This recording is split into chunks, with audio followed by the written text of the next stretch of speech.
Alrighty, so I should be online. Let's just get right to work. Let's see. I really should do that desert region at some point.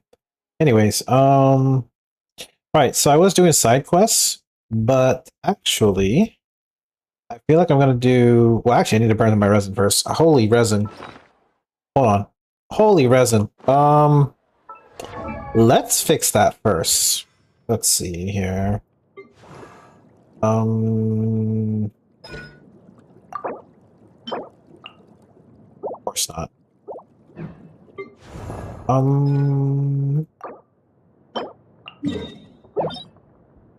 Yunjin. Do I want to buff Yunjin a little more? I think I do. Let's go ahead and spoil Yunjin. Let's spoil her. Let's do it. Okay. We're just going to start with a few boring runs, and then we're going to do the actual main Archon quest. Because, kind of tired of watching videos. I kind of want to do it myself now.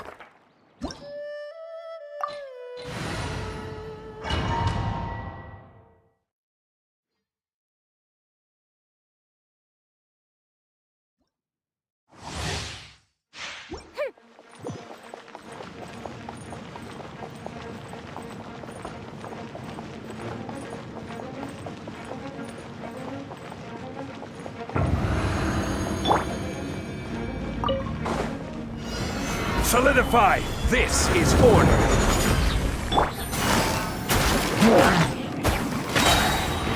And step! Your grand finale! Things are about to get dicey. Fire hazard! Here come the fireworks!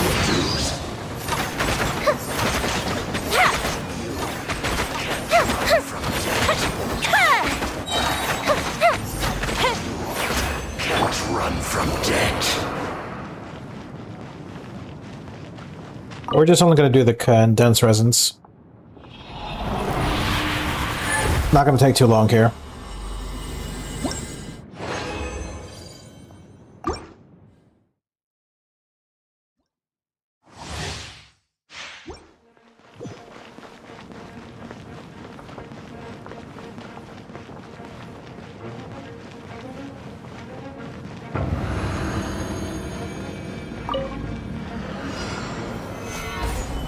Order guide you.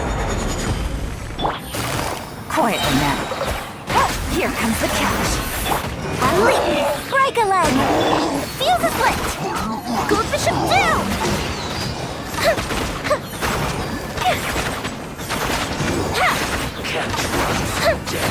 Record? 36? 40, never mind. I suck. My personal best was 36.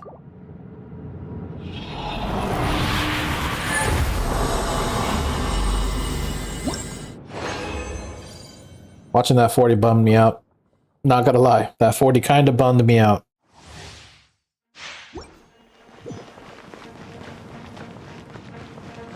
Did I, like, auto-tech, but animation canceled the auto-tech? Because why is his polearm out?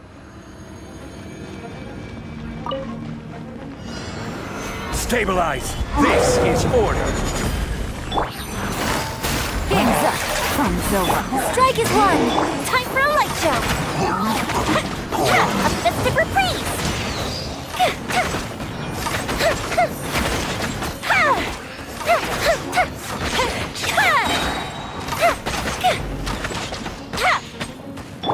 You're kidding me. Gather!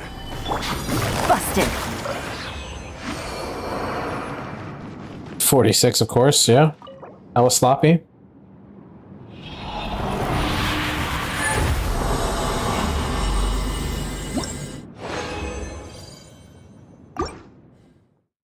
This should be the last one, then I can just burn the rest.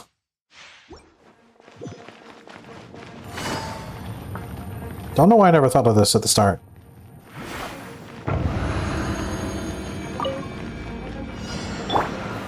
Stabilize! I will have order! Quietly now. Things are about to get dicey. Observe! Break a leg! Oh, this is sloppy anyways. Bishop down! That's two fucking animation cancels.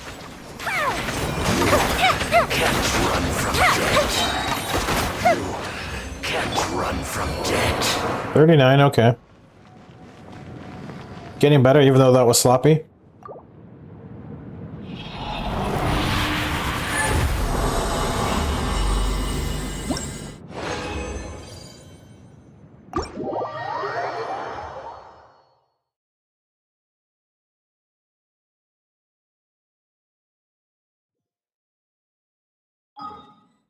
Now, I do need some crystal flies because I'm kind of low on them, so I'm going to grab 3 real quick. That's if I get lucky and I'll get all 3 of them, but we'll see.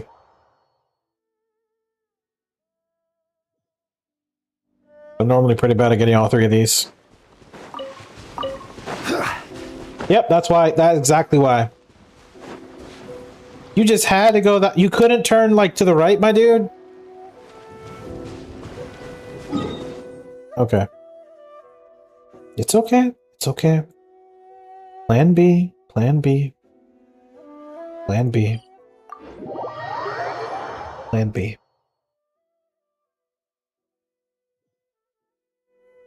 No, no, no, not you guys too. No. Oh my goodness. Wait, wait, wait, wait, wait, wait. Okay. I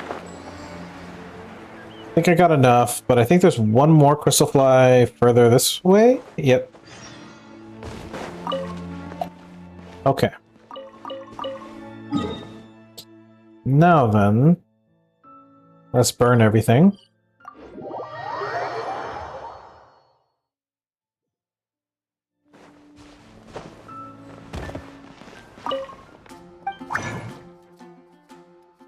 Oh, I had 16. Okay, I had more than I thought.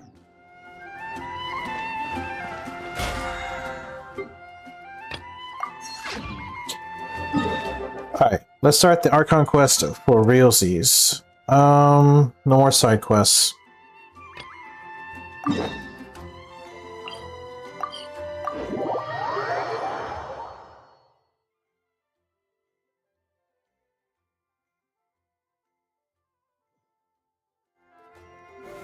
Gather!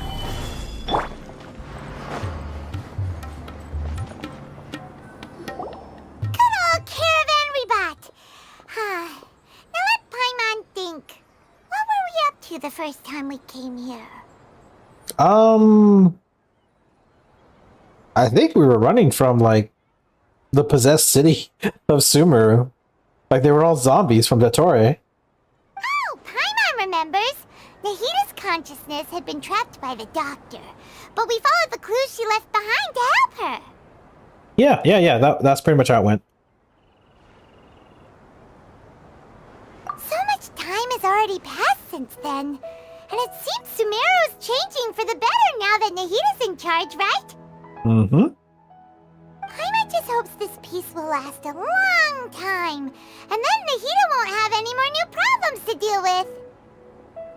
Yes, but as long as we're around... Yeah, guess you're right.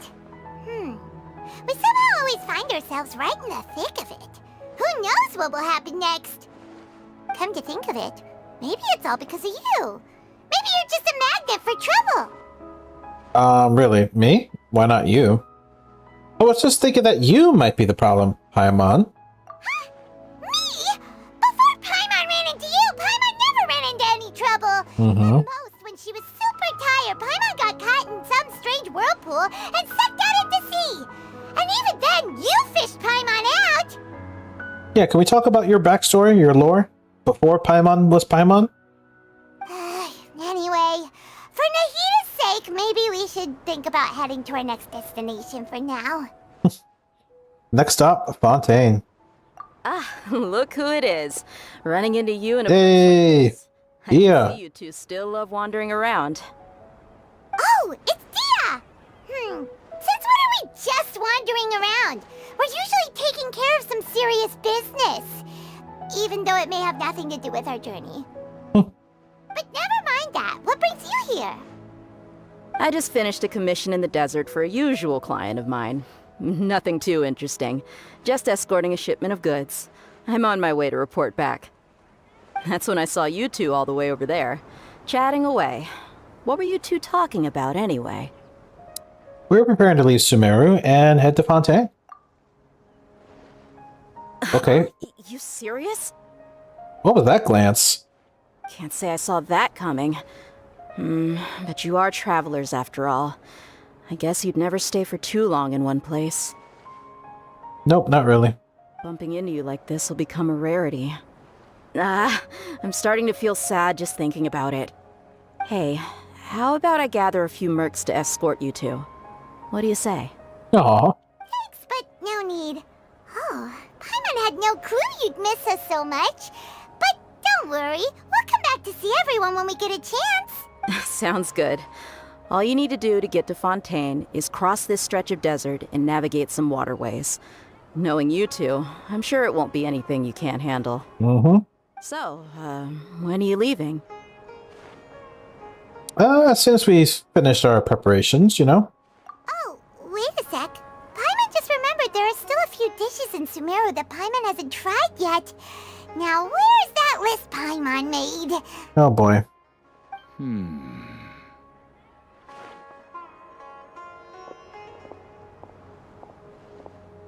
I see. Guess you won't be needing a going away party or anything. It's sad enough to see you go like this. Aw. Yeah, so bummed out.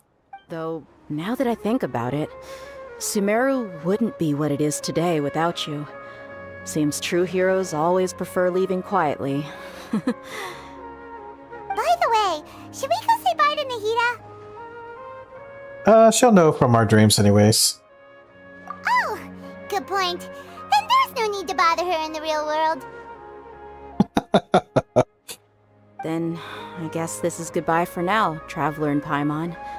Whether as a client or a friend, you're always welcome to come find me. Goodbye, Dia. Goodbye, Dia. Bye-bye, Sumeru.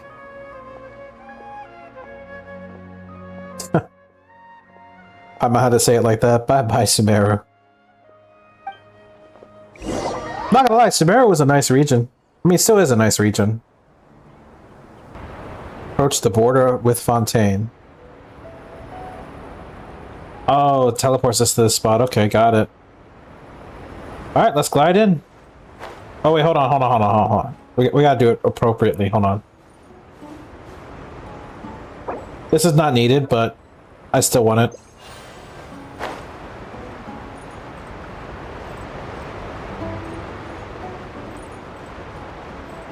Wonder if you can summon Wave Rider down here. Don't look like it. So if there's no Wave Rider, are you swimming it?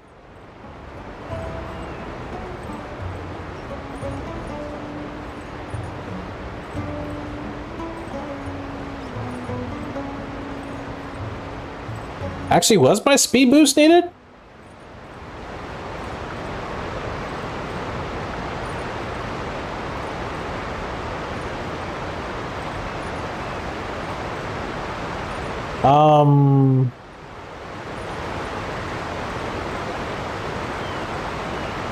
This is starting to look a little questionable.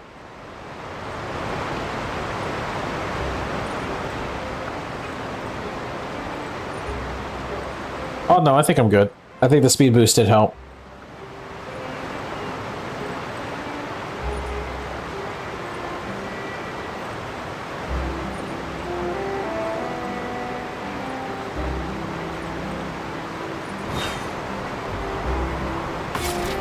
There we go. After crossing all that sand and water, we finally made it. Oh, this must be Fontaine's port. Looks pretty enough. Very pretty. Wow, everything looks so advanced in Fontaine. Paimon's heard that the industry here is extremely developed, and there are all kinds of unusual machines. So I heard, and it's about what I imagined. Just seeing the sights as a tourist is nice, but maybe it would be better if we found something to do. What do you think? Let's start by meeting the Hydro Archon. Let's do it. Good idea. Nahida gave us loads of useful information. Seeking out the Seven is probably still our best source for information at this point. Our journey is to find my sibling, and also to find the truth. Yeah, the more we can learn, the better. What truth has become your objective now, Ether? So, what do you think the Hydro Archon's like? Will we get along? Nahida said that she has a very unique personality. Whatever that means. I think we're about to find out. To learn about a nation's god, start with the nation's people. There seems to be some locals talking over there. Let's go see if we can join the party.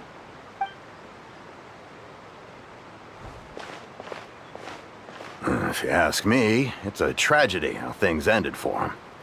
Clearly, he was a pretty decent person. Yeah, I didn't expect that kind of ending for him. I thought he would at least fight on a little longer for his family. Sounds tragic. What happened here? I was expecting a sudden plot twist, but it's a pity that it never happened. Still, his story is quite the tearjerker. Alright. Excuse me. Can I help you two? I couldn't help but notice you standing here listening. Mm-hmm. Hi. We're travelers new to Fontaine, and we had something we wanted to ask, but you seemed to be really busy talking about some kind of play, so we didn't want to interrupt. Play? Oh, no. We're talking about something that really happened. In fact, it's a case that was just heard a few days ago. Oh boy. Really? Like, a real trial? But the way you were talking about it and the words you used just now made it sound like some kind of story. Well, good tales are often based on true stories, aren't they? And what you see in reality may also be someone deliberately putting on an act while harboring ulterior motives. Oh. Whether something is true or not simply isn't that important. The main thing is whether the story being acted out on the stage is splendid enough. Interesting view. Oh, but it looks like you're not from around here. You probably don't know that the Fontaine Court of Justice is called the Opera Epiclese, or more commonly known as just the Opera House. The Opera House. Oh, okay. So they see trials as a sort of opera. But, shouldn't court cases be treated a little more seriously than that? Not to question Fontaine's way of doing things. It's just that putting someone on trial is usually a very serious thing. You would think, Paimon, but this is Fontaine. The nation of courts and trials. No worries. Other visitors to Fontaine have wondered the same thing. You could say that we just don't want to waste the moving stories behind those cases. And as for your worries about whether the cases are treated with due reverence, we have the absolutely just and honorable Chief Justice Neuvillette. All right, the judge. As well as the Oratrice Mécanique d'Analyse Cardinal, a machine created by the Archon. Between the machine and the Chief Justice, false charges and injustice are a thing of the past now. How many takes did that line take you? I can't... The Oratrice Mécanique d'Analyse Cardinal? Like, what?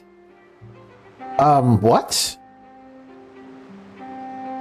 So this is the nation of justice. You're a trees? Oratrice. The machine too? Oh, Paimon's curious.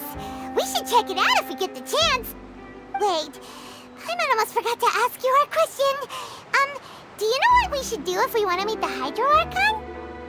Oh, that's easy. Just go to the Opera House. Lady Farina practically lives there. You could definitely say it's her biggest passion. Okay, so we just gotta head to the Opera House. Alright. Huh. I think what they mean is that they wish to speak with the Archon personally. In that case, I'm afraid it's going to be a tad more difficult. You'll have to make an appointment well in advance, and it'll depend on whether or not she has any time slots available. Oh boy, appointment time slots? Oh boy. Is the Hydro Archon super busy taking care of official stuff? Wait, didn't you say that she's always at the Opera House? No. Lady Farina seldom takes an interest with the nation's affairs. The reason it's difficult to make an appointment is simply because she's incredibly popular. Oh, so she's fully booked. That's right. After all, she is the Archon. Though she may tend to get a little dramatic from time to time, people can't get enough of her. Huh. First time Paimon's ever heard of an Archon being described that way before. She's basically a celebrity here, which that's kind of interesting. Wait! Paimon gets it now! The Hydro Archon is kinda like a big celebrity here, right? Oh wow, Paimon said the same thing I said. Yeah, I suppose you could say that. Perhaps you could even say our mascot. I'm not sure how to respond to that, but he's not wrong. Hang on. This is still Fontaine's Archon you're talking about. You should show some more respect. Yeah, that's what I was thinking. Yes, you're right. I guess I should at least try to be a little more respectful in front of visitors. Otherwise, I might get arrested and find myself face to face with Monsieur Neuvillette. Oh boy. Come on. Sure, there's a lot of laws here, but nobody's going to be arrested for saying something disrespectful about the Hydro Archon. Oh, good. So at least we don't have that baloney of a law. Alright, I think we get it. Thank you! At least we now know that we can find the Hydro Archon at the Opera House. Yeah, it's a start. Oh, hey, Steenberg. But who knows how long making an appointment will take? Guess we could have a look around the city in the meantime. Hey! What are you looking over there for? There's a girl over there, and she's been standing alone for quite some time. Why would that matter? Huh. Maybe something's Oh. the matter. She isn't going to jump into the water, is she? Well, I mean, she is pretty close to the water, actually. Maybe we better go check on her. I was about to say, nah, she ain't gonna jump, but I don't know. I started doubting it the moment I saw how close she was. Okay, so it starts by talking with Catgirl here. These two are just gonna keep on chatting, right? Hey, how about we get some tickets to the next trial? Oh my goodness, we get tickets to view the trials. I think we'd better wait and see what kind of case it is first.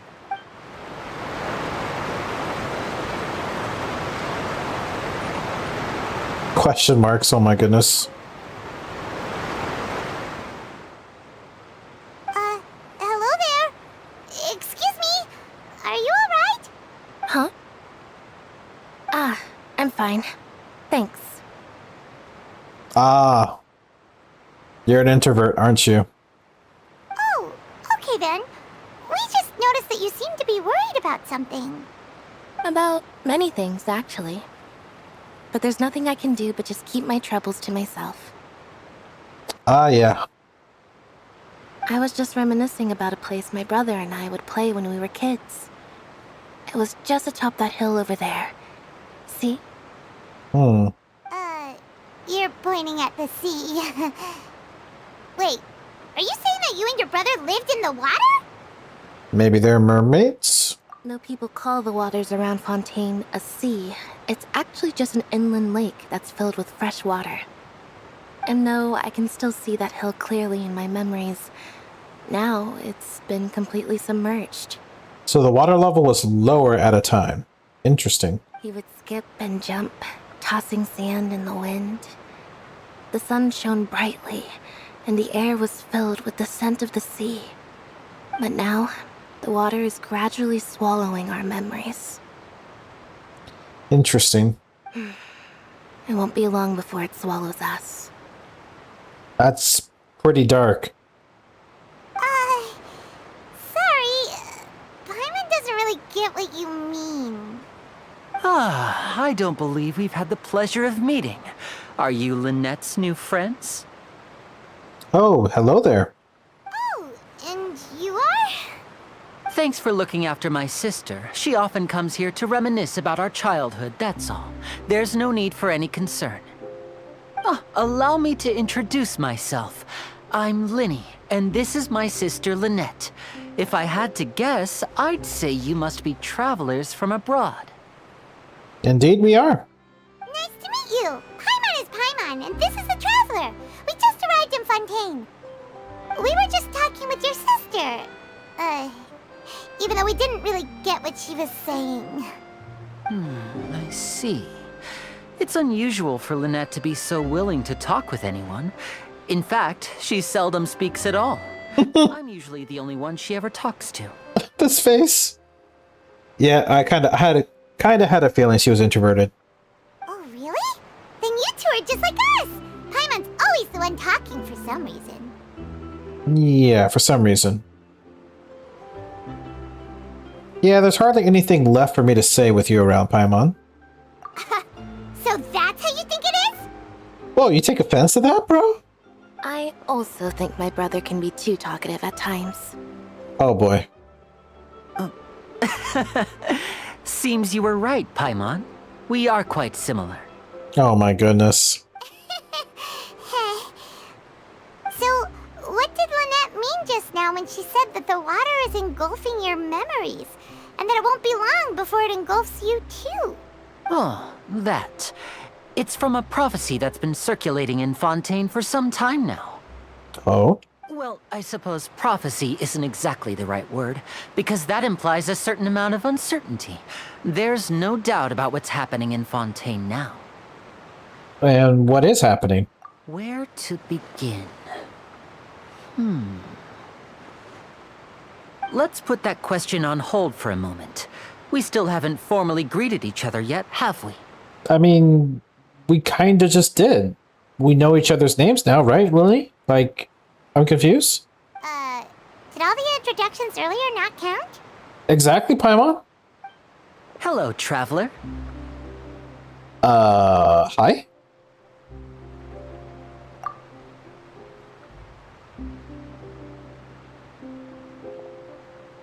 And hello, Paimon. No handshake for Paimon? Just a pat on the back? Hey! Why didn't Paimon get a handshake? You're not poking fun at Paimon, are you? Please, don't take offense. Just consider it a sort of etiquette we have here in Fontaine when making new friends. You should remember it. It might prove useful. Oh, all right then. Well, Paimon's just happy to have a local friend now. By the way, we were just getting ready to go to the Opera House to meet the Hydro Archon. Would you be able to show us the way? Yeah, let's go to the Opera House. Let's do it. So you're going to see Lady Farina? No problem at all. In fact, I was planning to go to the Opera House later myself. I'll gladly take you once I finish things here. Alright, cool. We have an escort. Please, follow me.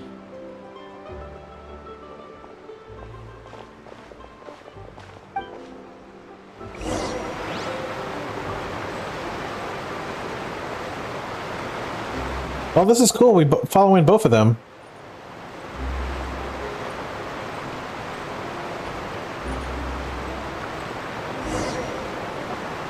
What's going on? Oh, okay. You said you were going to see Lady Farina? Well, it seems Lady Farina has come to see you.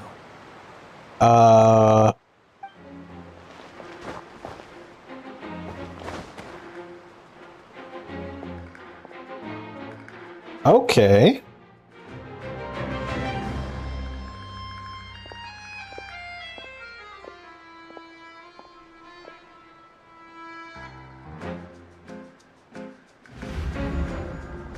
Well then.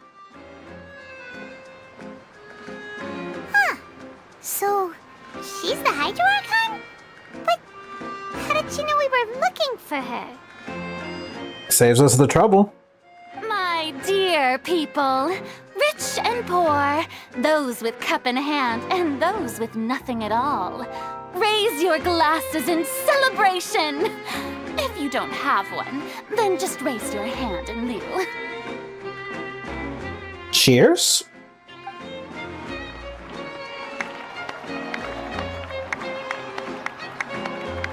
As you can all see, two unfamiliar travelers have arrived in our nation. Come, let us make a toast in honor of this traveler and his companion who have journeyed here from distant lands. Well, that's something. That's neat.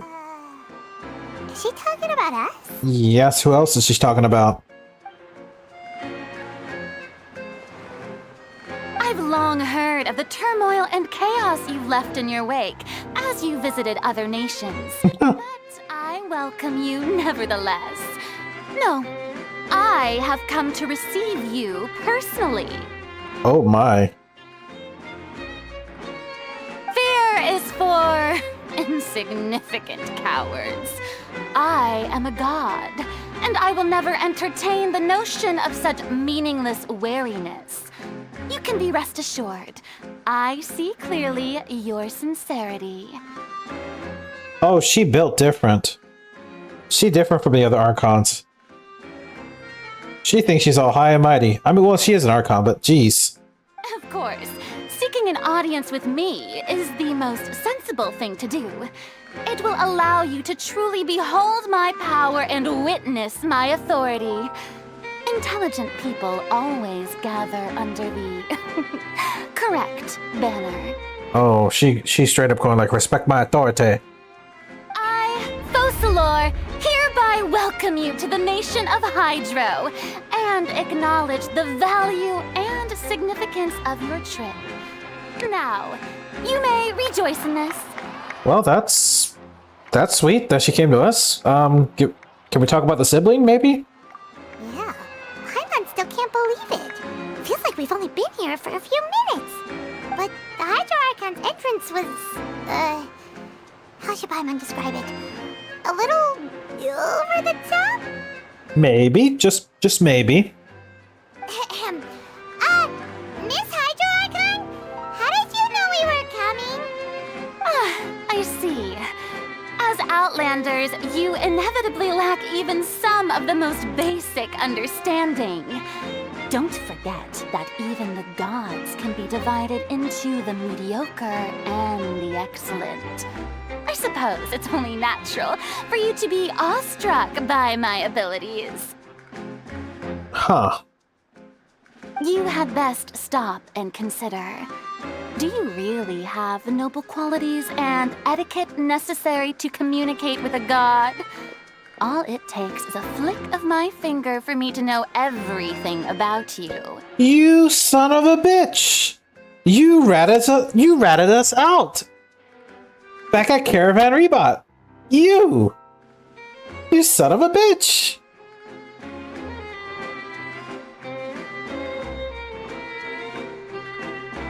Oh, this is a spoiled brat.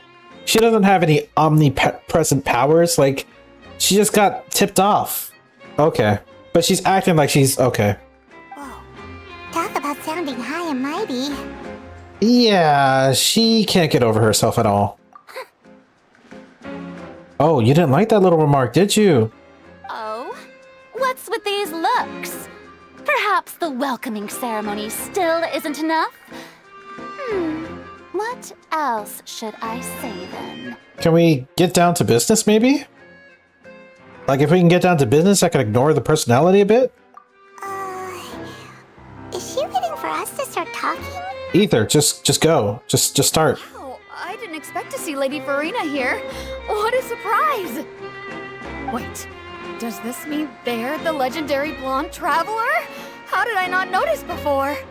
Oh, goodness. Hey, what's all the commotion? Oh, is that Lady Farina?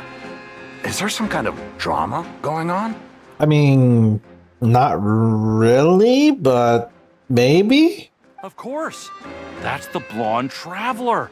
The one all those stories are about. Lady Farina came here to personally see him. Oh, I bet this is going to be the duel of the century. A duel? Ooh, I've got to see this. I knew Lady Farina would never disappoint. Yes, but don't get too excited now. My dear believers and spectators alike tend to get quite rowdy, and despite the noise, I've come to tolerate all their ruckus. Wait, are you standing on a box? Oh, no. Okay. She doesn't want to be seen as short either. This is great. This is literally the personification of a spoiled ass brat. A spoiled teenager. You may consider this my reward to all of you. I have determined that there will be an epic duel between myself and this traveler from another land, just as you were hoping to see. Okay, fighting words. I'm down. Let's fight. I already fought a lightning god before, so, yeah. Now she wants to fight? Fighting gods, I've got a resume. Alright, bring it on.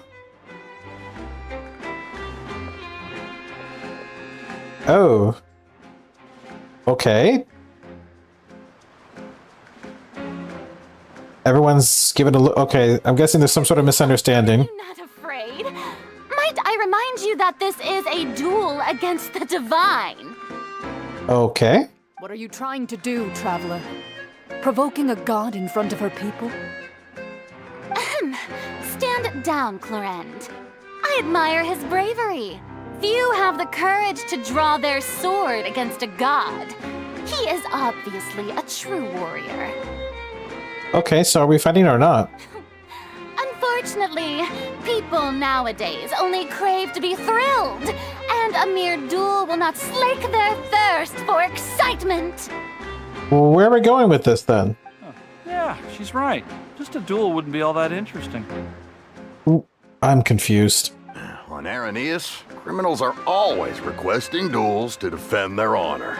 You're getting a bit old, to tell the truth. You see. Then, as the god of justice, I shall face this traveler in another kind of duel. A duel in court! Oh my god. We haven't even, like, been here for 3 fucking minutes. What court? All right! Now that'll be worth seeing! Like, are we just gonna debate? Because if we're gonna debate, like, philosophy, like, I don't, wait, what are we debating? Right. What's the topic? Fontaine, after all. Such a grand opera house, it would be a pity not to use it.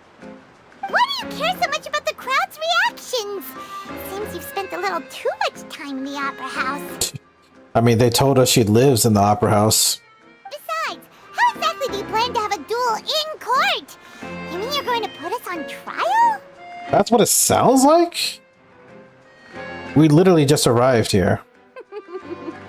Oh, we have reason to put you on trial. It's obvious, isn't it? Obvious? What the fuck have we done? According to Fontaine law, no one is permitted to release any flying objects within Fontaine city limits during the first 3 days of each month. You are clearly guilty of violating this law, no? 2 things. 1, why is that a law? 2, how is that law fair to newcomers when newcomers ain't gonna know that damn law? But yeah, I guess you could say I am kind of guilty of this. Kind of bullshit, not gonna lie. I call entrapment. Entrapment, bitch. Oh, so that's what they've done wrong. That's our Lady Farina. No one knows the laws of Fontaine like she does. Maybe because she made up the goddamn laws? I don't know. Who wrote the book? It probably was her. You call that obvious? What kind of law is that? Wait, flying object? You mean Paimon? Yeah, Paimon's not exactly an object, but a person. Yeah, let's go with this. You know what? Fuck it. Let's have this debate. Let's go. Precisely. Now, if you two have no objections, then in the name of the Hydro Archon, I order your arrest. Oh my fucking goodness. My apologies, Lady Farina. I don't mean to spoil the fun, but if you would allow me to interject, Oh boy. I don't think that Paimon here meets the definition of a flying object. You tell her, Linny! Finally someone who's not crazy. How could anyone call Paimon a flying object? Well, you are flying. Like, I can see the argument here. I mean, I can see the argument, but don't worry, Paimon. We're gonna have this debate. Great magician Linny, my beloved citizen. I'll permit you to object, but how exactly do you plan to prove your claim? This ought to be interesting. So I'm gonna let Lily go first, and then if he fails or flops, then I'm gonna go and have my turn at this debate. As a magician who just rained on your parade, I naturally should shoulder the responsibility of saving the show. So, with such an audience gathered here, allow me to perform a trick for everyone.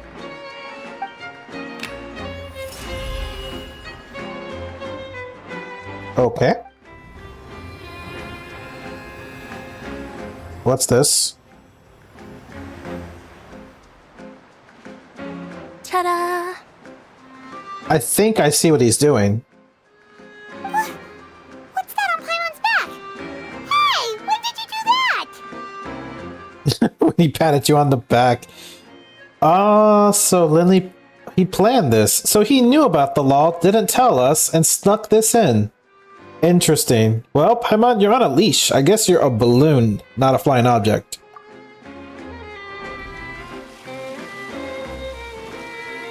But wait, isn't a balloon still a flying object? How are we going to debate this now? Wait, hold on. You know what? Let him cook. Let him cook. I want to see him explain this. As you can all clearly see, Paimon should be classified as, well, something like a balloon. Okay, balloon. This rope has been in the traveler's hand all along. It was just that no one could see it before. Oh, I think I get it. So you're going to claim that the balloon is tethered to me, so the balloon's not truly flying. Huh? You call that magic? You've got to be joking. I thought it was pretty good. Nice one. Oh, I see. He's trying to show it as if he's exposing me, basically. I'm exposed. Oh no! Everybody knows the secret. Paimon's just a balloon attached to me. Huh. I'm not sure what to think. It seems Lady Farina's charges no longer hold water. I guess no, they don't.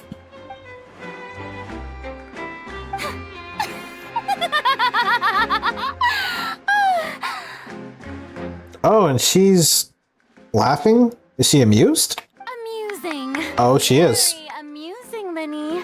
Just the sort of unexpected twist that I enjoy. With you here, today's performance can finally be called complete.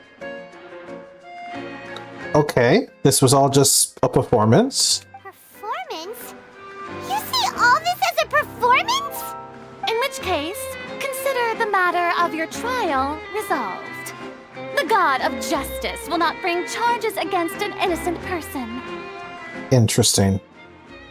But when there are valid grounds, I will not only judge travelers from abroad, Oh, but who else? but even the gods of other lands. Oh, so you would actually put charges on the other Archons. Interesting. Do you get any visitors? I look forward to seeing your upcoming performance at the Opera House, Mr. Linny and Miss Lynette. That's enough for now. Toodaloo! And there she goes. We never got to talk about the sibling. And her royal guard leaves. Yep.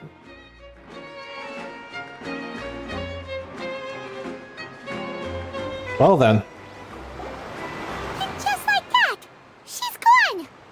Well, that's the most unpredictable Archon Paimon's ever seen. We never even had a chance to ask her anything. But that's a problem for future Paimon. That whole scene just now was really...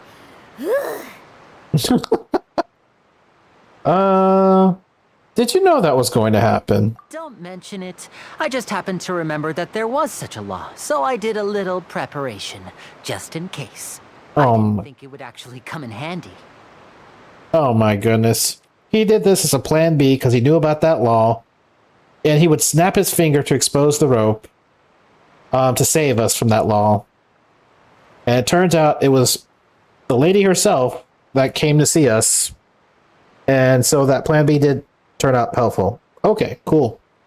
Cool, 5-head. So, now do you see what kind of god Lady Farina is? Yeah, she's absolutely delusional.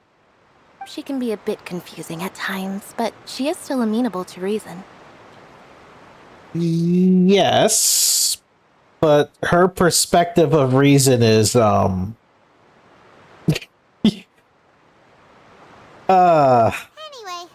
Paimon had no idea you were a magician, Linny. It sounded like you'll be performing at the Opera House, right? I just know a few simple tricks I use to make a living. Lynette is my assistant. It will actually be my first time performing on the most prestigious stage in Fontaine, the Opera House. Oh, okay.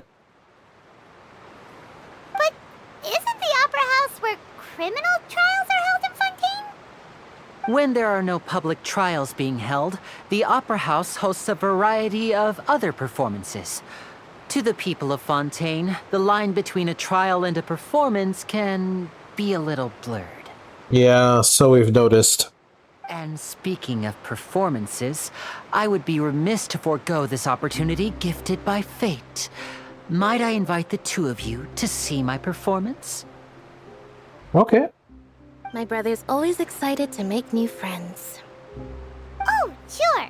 We don't really have anything to do now, and we wanted to go to the Opera House anyway. Yeah, two birds, one stone. Let's go for it. Splendid. In that case, why don't we go together? I'll show you the way. I just have something to take care of first. Oh, you did mention that. That's right. You really mean it? Then I'll take you up on your offer. This is a magical item known as a magic pocket. Perhaps you can help me distribute them to the people here. Huh? What are they going to use it for? About that...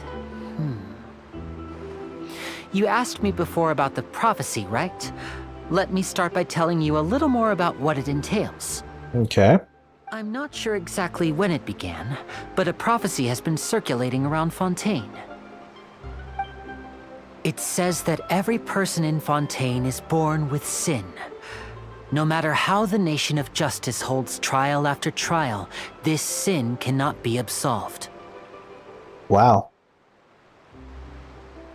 Until one day, the water levels in Fontaine will rise, and the sinful people will slowly be drowned. That's bad. In the end, the people will all be dissolved into the waters, and only the Hydro Archon will remain, weeping on her throne. Only then will the sins of the people of Fontaine be washed away. Wow. That sounds pretty gloomy. Why are people in Fontaine born with sin? What is that supposed to mean? Interesting. There are lots of guesses. Some say that the ancestors of Fontaine stole the power of the seas and stirred its wrath. Or maybe something with the people of Fontaine messed with Celestia, since Celestia is supposed to be over somewhere in Fontaine. Others say that the people of Fontaine never heeded the first Hydro Archon's warnings and offended Celestia. I figured. Yeah. That would explain why the people are cursed. But here in Fontaine, evidence is what matters. There hasn't been concrete evidence for any of these claims, so they can only be regarded as conjecture. Alrighty then. If even the people in Fontaine don't know what sin they committed, wouldn't it be better just to ignore the prophecy completely? Why bother feeling guilty all the time?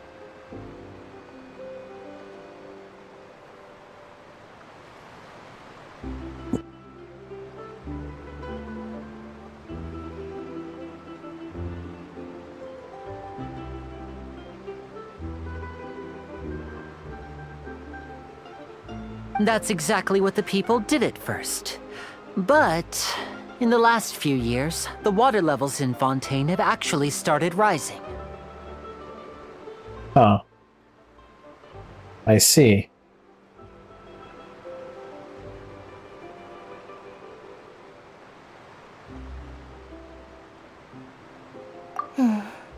Many places have already been completely submerged, and now lie beneath the sea.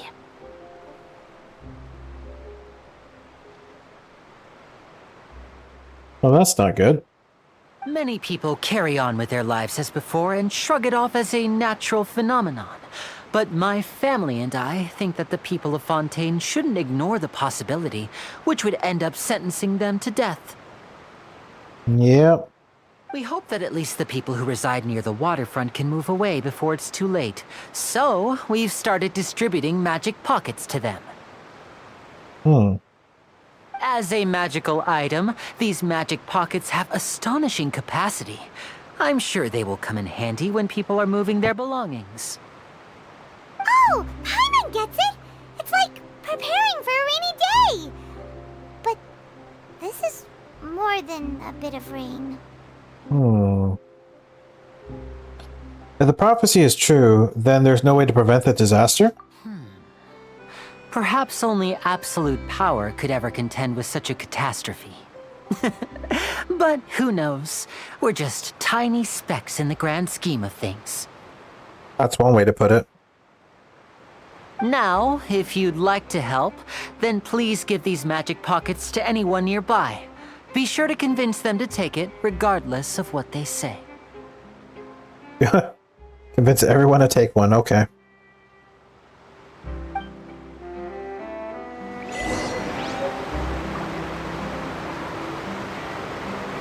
Alright, fair enough.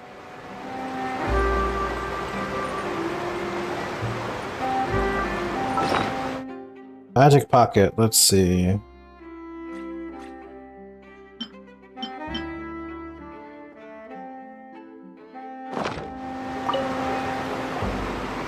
So you're the blonde traveler that everyone's been talking about. My apologies for not recognizing you earlier. Oh, you're fine. Oh, a magic pocket? Seems you really thought of everything. I guess it's better to prepare for the worst and hope for the best. Yep. Thanks. Please, also thank the magician on my behalf when you get the chance. Oh, we will.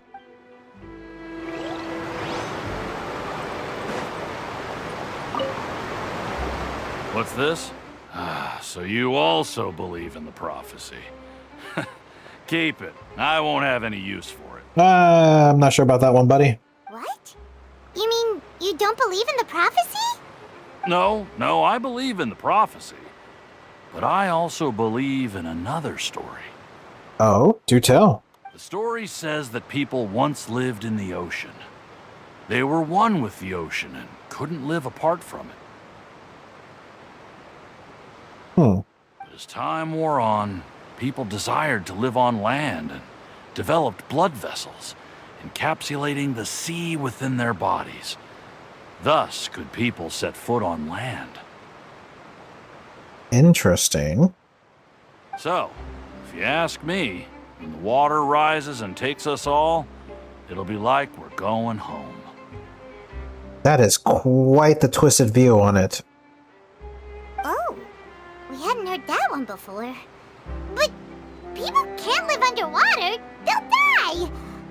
You should probably still take it. All right, I'll take it. I guess I just feel that being dissolved into the water doesn't necessarily mean death. Interesting. I like his philosophical viewpoint. Oh, I didn't mean to do that, but okay.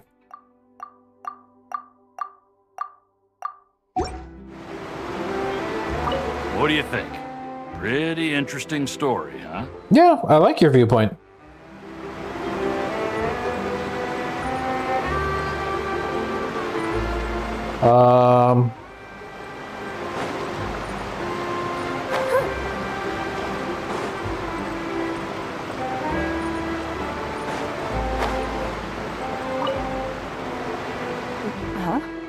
I don't want that thing.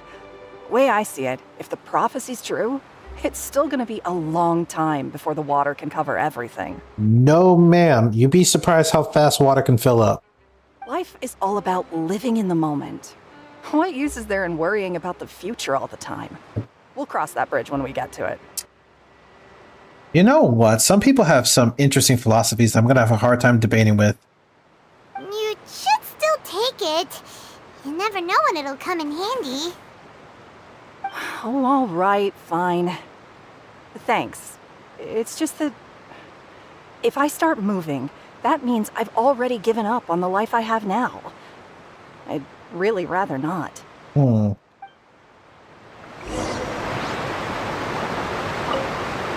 I really can't imagine what it would be like if things changed. I mean, life is full of unexpected changes. Some good, some not so good.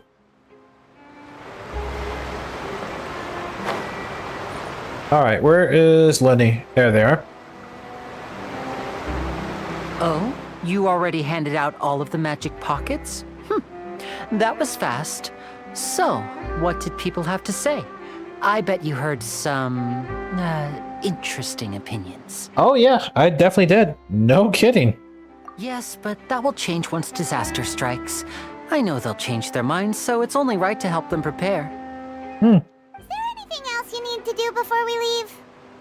Yes, one last thing. I have the magic pockets made by a workshop in the court of Fontaine. Since we're out and about, I was thinking about bringing him some more materials. So, you want to collect materials? Just tell us what the materials look like and we'll help. Many hands make light work. Oh, that would be much appreciated. We'll need some Romaritime flowers. I remember seeing them near the waterfront on the east side of the harbor. Okay, so I need to gather some flowers.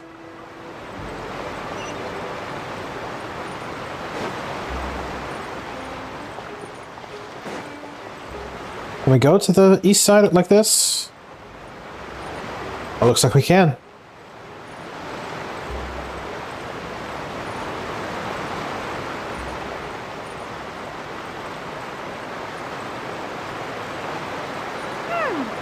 It seems we have to use Hydro to collect for maritime flowers. Really now?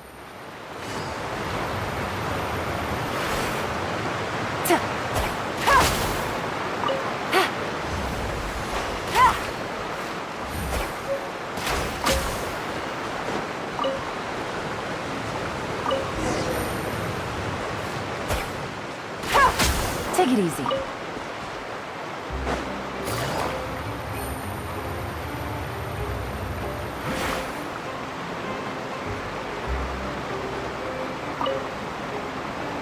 You made quick work of that. I can tell you're an experienced traveler. I've also finished collecting a few here. Maybe next time you'll feel like helping too, Lynette. No way. I'm in power-saving mode today. Otherwise, I fear I may not have any energy left for the performance at the Opera House. Smart. Fine. Though the performance is still a long way off. Now that we're finished here, we should get ready to head back to the court of Fontaine. So, we're going to the court of Fontaine before we head to the Opera House? Good. Paimon wants a tour of Fontaine's largest city and try...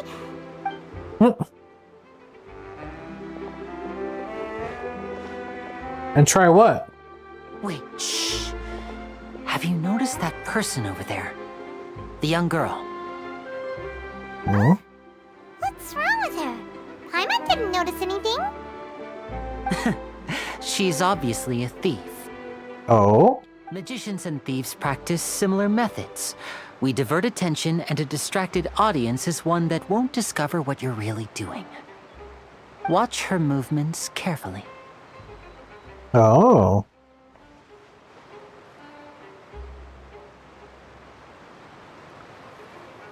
Interesting. Oh, he's right. Shh, keep your voice down. We need to think of a way to catch her, but it seems she's very alert. Perhaps we should split up. You two can ride the lift over there and wait up top. I bet that'll be her escape route if she tries to run. Alrighty. All right, let's go.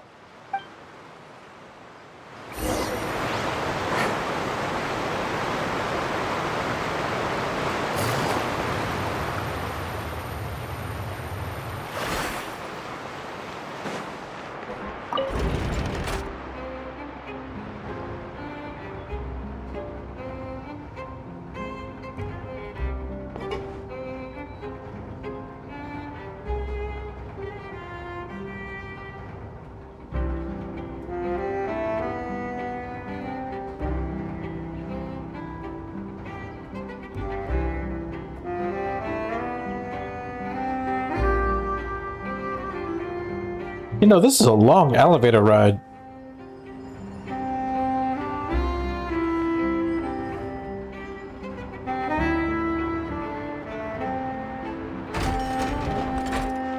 Goodness.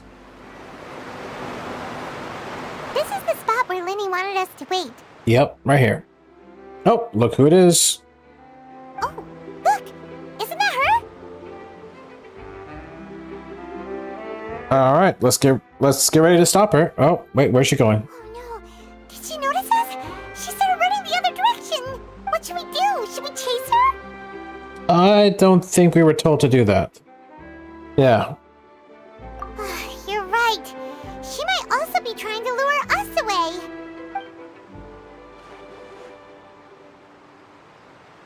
Nothing's happened for a while now. Paimon wonders if Lenny caught the thief. Yeah, let's go.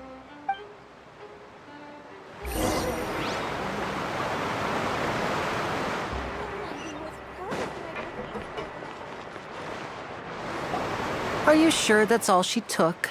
You should check to make sure you're not missing anything else. No, that was all. Oh, I can't thank you enough. I didn't notice a thing earlier. Anyway, I should be going now. Thanks again. Oh, seems like she was caught. Oh, were you returning what the thief had stolen? That's right. Pity I wasn't able to catch her. She distracted me by dropping the thing she stole on the ground. By the time I looked back, she was already gone. Oh, so she's an expert. I saw the general direction she went, but Lenny twisted his ankle, and I needed to make sure he was okay. What? Oh, did you get hurt, Lenny? I'll be all right. It's just a twisted ankle, that's all. In fact, it's feeling better already. It doesn't take 2 seconds, my dude. Try 2 days. If you want to play at being a hero, at least try not to get hurt doing it. Imagine what would happen if you managed to derail our performance as a result. Oh, yep, true. You're right. Sorry, Lynette. Oh my goodness. Look at her looking away from the brother. Like, look at that. I have to admit that the thief was even more skilled than I had anticipated. Yeah, definitely a pro thief. But at least we were able to get the stolen items back, so it wasn't a complete failure. What a slippery little thief. Guess things turned out all right in the end, though. Lenny's initiative paid off. All right, let's put this little detour behind us. We should go to the Court of Fontaine now. All right.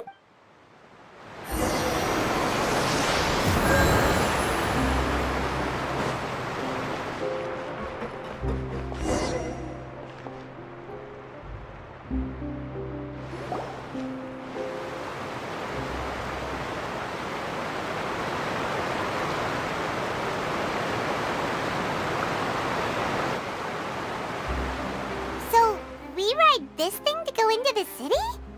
What an ingenious way to get around. People in Fontaine really know how to use water. This is an aquabus. It allows people to travel between several key locations around Fontaine. It's pretty convenient, but the ride can become a little dull after a while. The scenery is always the same. That's why it's better to travel with friends. Oh, that makes sense, yeah. So you mean it's still boring even when I'm riding with you? Oh, wow. You just had to take that shot, didn't you? No, that's not what I meant. It's just that, well, you don't really talk that much. I figured you would be the one person she would talk to the most. Besides, it doesn't really feel like a real trip when it's just the two of us. It's the same as being at home. Oh, goodness, man. You're exposed. Whatever. Oh, my goodness. Guess that's what it's like to be an older brother. Yep, exactly. It's about time for us to leave. Let's get on board.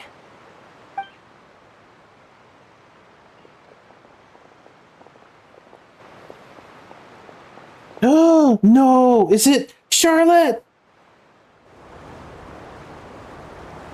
Did she stow away just at last second? She did! Huh? Small world. Yeah, Paimon. What? What? Look who's here. Traveler! Paimon! Hey, how you been? Charlotte! What up, Charlotte? Oh, I never guessed I'd bump into you while riding the Aquabus. In the story of my life, this is big news. What are you doing in Fontaine? I didn't hear anything about you paying us a visit. Oh, okay, well, you just missed the Hydro Archon greeting us. Yeah, it's quite the coincidence, but as travelers, we're always on the move. It's not surprising that nobody knew we were coming. Though we still have no idea how the Hydro Archon knew about us. Oh, let Paimon introduce you to our new friends! Oh, no need for introductions, Paimon. I would recognize the great magician Linny and his assistant Lynette anywhere. It would make sense that those three know each other. I wouldn't be much of a reporter if I didn't know who they were. It's a pleasure to meet you. I'm Charlotte, a reporter for the Steambird. I love how she gets into character like that. Like, she's just talking normal, then she goes like, reporter mode. Goodness gracious, man, the voice actors are getting so good at this game. Nice to meet you. From the Steambird, huh? We've often relied on your paper to promote our performances. It's an honor to meet you. Now that everyone knows each other, Fontaine suddenly doesn't feel like such an unfamiliar place. Mm-hmm. Also, I notice the dialogue is progressing on its own sometimes. I don't have to press spacebar. It just forces it, but I'm guessing that's because... So, what have you been up to lately, Charlotte? Any big news? Yeah, what you been up to, Charlotte? But I'm guessing it's because the scenery, you know, it can't repeat the scenery. Not too much. When there isn't any breaking news, I mainly cover the trials at the Opera House. Okay. You can still manage to keep readers' attention as long as you tell things from a clever enough angle, even if it's the same old topics. That's very true, just like YouTube videos. For example, reporting on how a scammer once deceived vulnerable girls into relationships, or how a financial criminal was once so poor that they ate a single piece of bread for 5 days. Wow. Yeah? Ah, you're right. Seems you know me pretty well. What I'm really after is exclusive, sensational news pieces that could shake the country. These smaller stories are a waste of my talents. Oh, I just remembered. I've been following a case lately. Well, a series of cases, actually. Ooh. You mean the serial disappearances of young women case? Oh boy. That's right. These stories are the talk of the town right now, and it's probably the most mysterious case we've ever seen. Ooh. If I'm the first with a draft ready to publish when the case is finally cracked, and it's the headline story in the Steambird, Oh boy. when that happens, I bet all the other reporters will shed tears of envy. I've already gathered all kinds of materials. I just can't wait for the truth to be revealed. Oh my goodness, man. Charlotte is in a good mood right now. So, what is the serial disappearances of young women case? You mean the culprit hasn't been found? Doesn't sound like it. That's right. The first missing girl case happened almost 20 years ago. Interesting. And ever since, after a period of time, another girl disappears. What the cases have in common is that the girls are all of a similar age, and that they've all vanished without a trace. Interesting. I'm not sure what to think about that. Is that to this day, none of the girls have ever been found. So even the girl from 20 years ago, oh goodness gracious. Many suspects have been arrested over the years in connection with this case, but shortly after each arrest, another disappearance would always happen. So it's not the suspects you've been arresting. Maybe they're copycats? Possible. But either way, I believe that every case has some precise truth behind it, waiting to be exposed. Yes, I agree. And at the very least, the family of those missing girls deserves some sort of explanation. That's true. I just imagined for a second what I would do if Lynette were to suddenly disappear. I'd pay any price to get her back, and then find a way to track down the culprit. Look at Lynette right now. Please don't imagine that, Linny.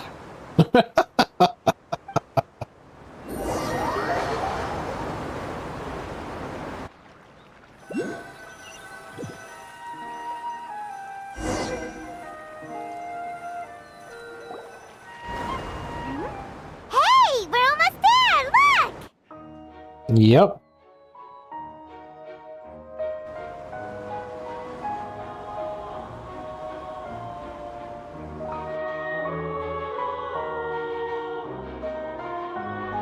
Man, Genshin's really like stepping up production quality. Like this is almost like a movie now.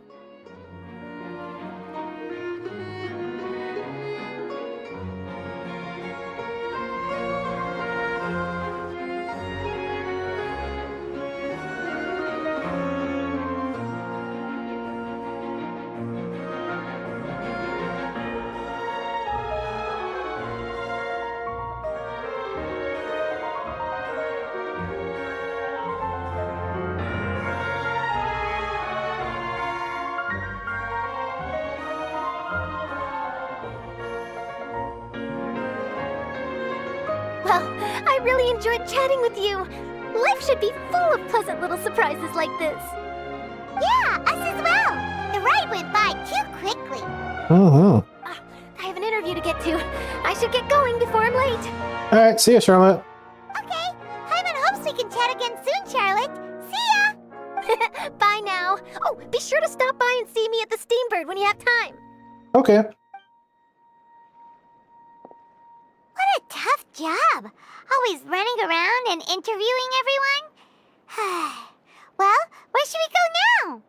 Well, we're still following the magicians, I thought. If you don't mind, how about we stop by my home first? Besides, I still have all the materials we collected. Sure, we wouldn't mind at all.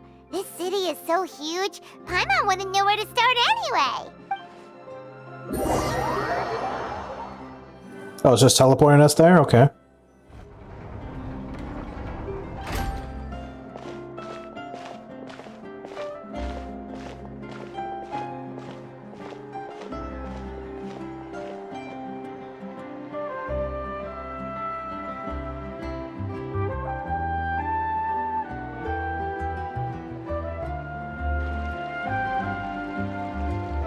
Yeah, this is a city.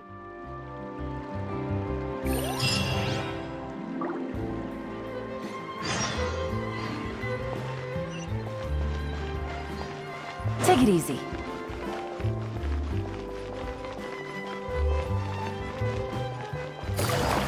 I didn't mean to do that. Meant to do the long one.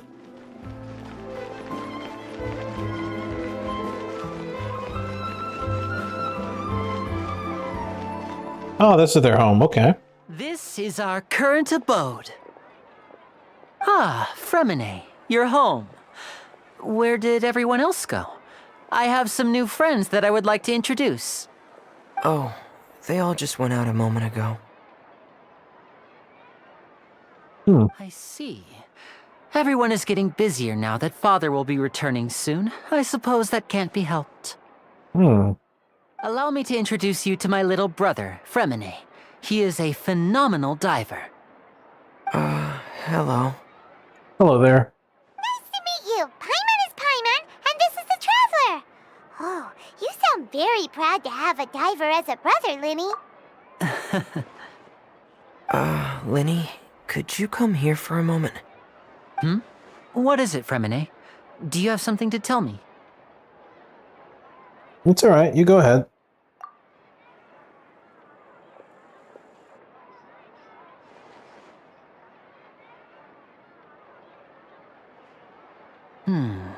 Okay, I see.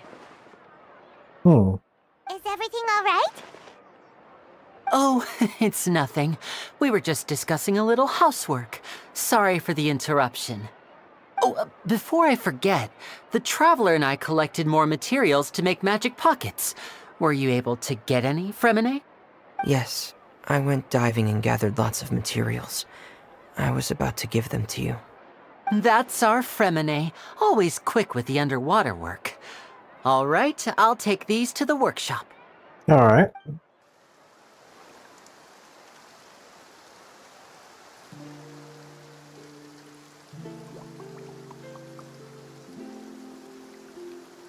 Is it starting to rain?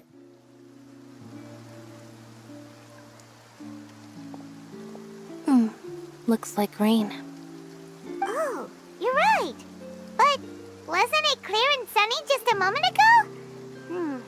Fontaine's weather sure is weird. I'm afraid that's just how it is here. It often rains on days where there are trials being held in the Opera House, but don't worry, it'll clear up soon enough. What's wrong, Fremine? There's a legend about the rain that I tend to believe. Oh? It's said that a dragon of water once resided in Fontaine. Though we don't know where the dragon went, every time it weeps, the skies will cloud up and pour out rain. Interesting. When I was a child, my mother told me that if I wanted to go outside and play, I should yell toward the sky at the top of my lungs. Hydro Dragon! Hydro Dragon! Don't cry! Interesting. Could that Hydro Dragon be the elemental dragon of Fontaine? If it's an elemental dragon, then having the power to make it rain wouldn't be very unusual. Let Paimon try something. Hydro Dragon, don't cry!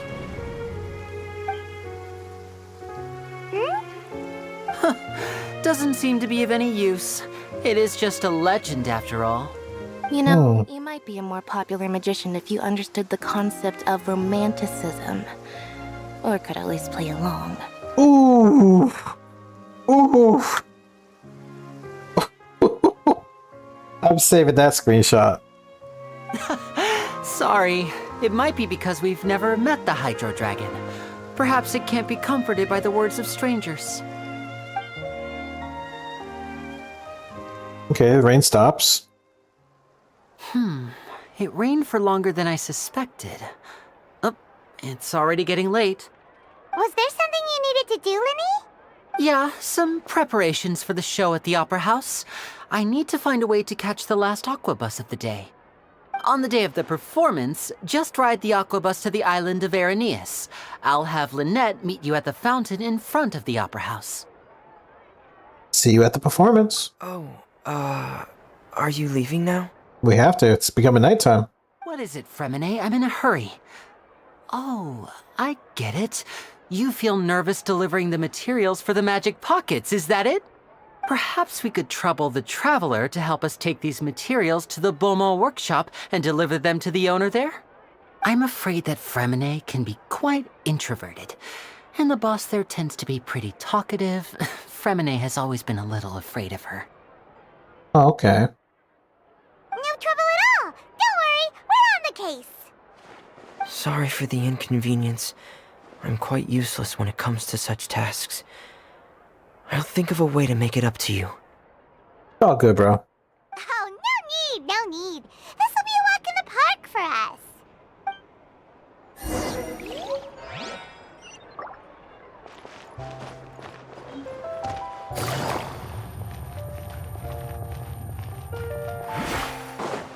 I can really get used to Fontaine's nighttime music.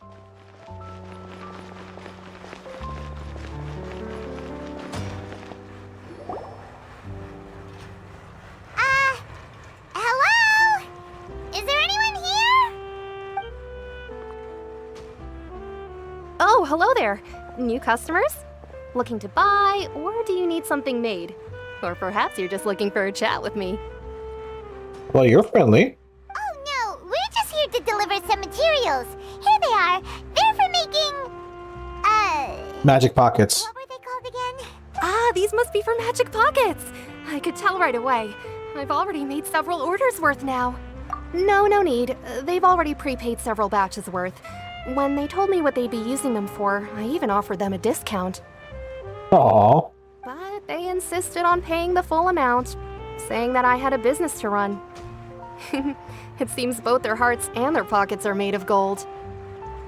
Whoa. So, is Linny actually loaded? I mean, thanks to all the performances, maybe? I can't say for sure, but who knows? Maybe there's good money to be made being a magician in Fontaine. Maybe. Hey, is this machine what you use to make stuff here? It looks really advanced. Why use your hands when a machine can do the work? It would be a waste not to use the latest technology. And wait... But where does a big machine like that get its power from? Didn't mean to skip the line. Whoops, my bad. Well, it's a little complicated.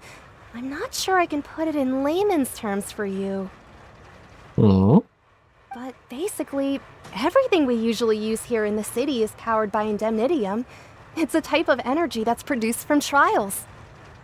Oh. Huh? How can trials produce energy? That's kind of weird. Well, I'm not completely sure of all the details myself, but basically, when a trial is in session, the Oratrice Mécanique d'Analyse Cardinale harvests people's belief in justice and converts it into energy to be used all around Fontaine. How on earth are people able to pronounce this? Oratrice Mécanique... Oh my goodness. I'm gonna have to go to school on that one. So that's what its other function is? Paimon heard that the Oratrice was created by the Archon to make judgments. I do kind of like the steampunk aesthetic that she's wearing. But Paimon still doesn't get it.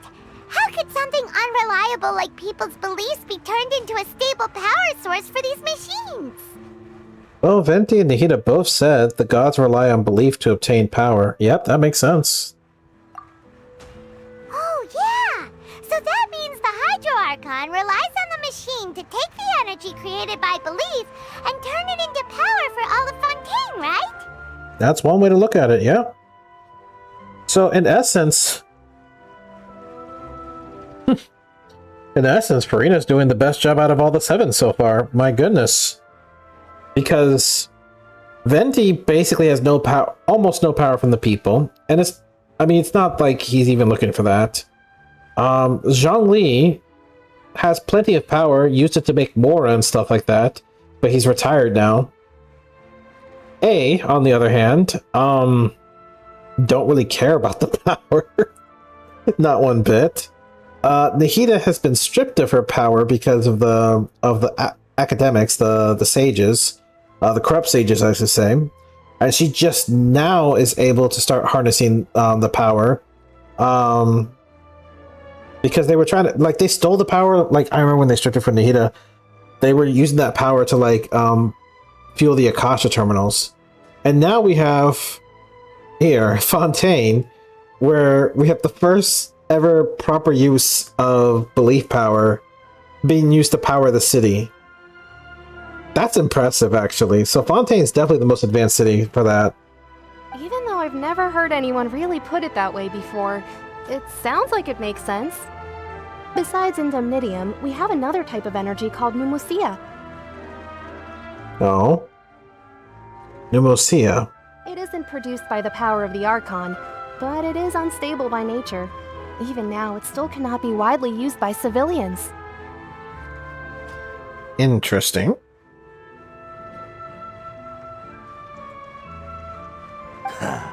I thought I'd find you hard at work, but here you are chatting the day away.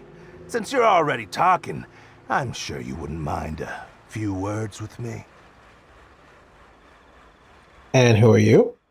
You again? Didn't I already promise you that I'd have the more I owe to Confrérie of Cabriere by next month? Why are you hounding me now? Yeah, but how do we know that you won't go running off by the end of this month? I want 50% today. Wait, no, 70%. What? Huh? You... Seems business isn't so great for the workshop. We've already finished our job and delivered the materials. Maybe now's a good time to leave? Oh.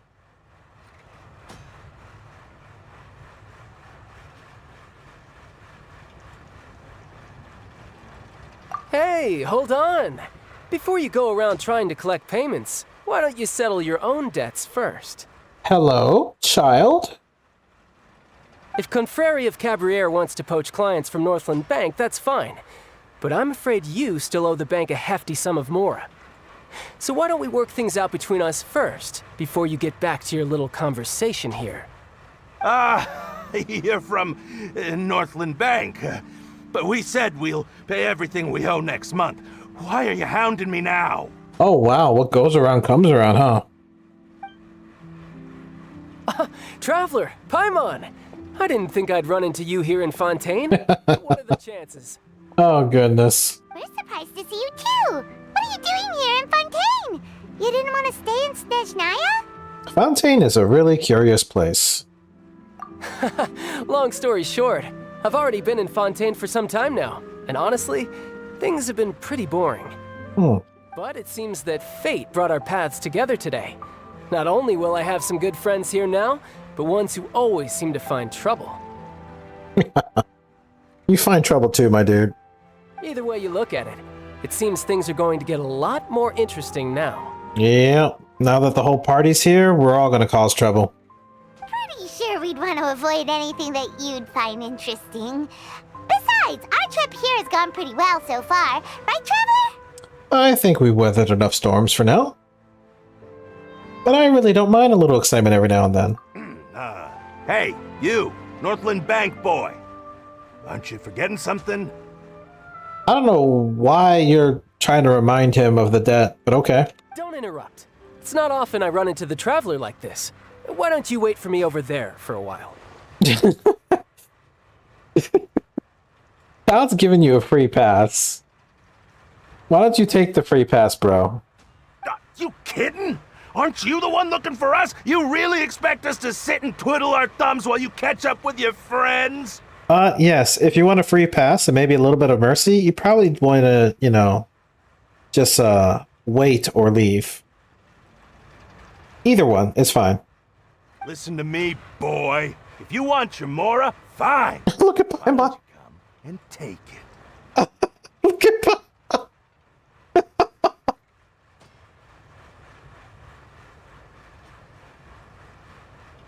Hey, I just said not to interrupt.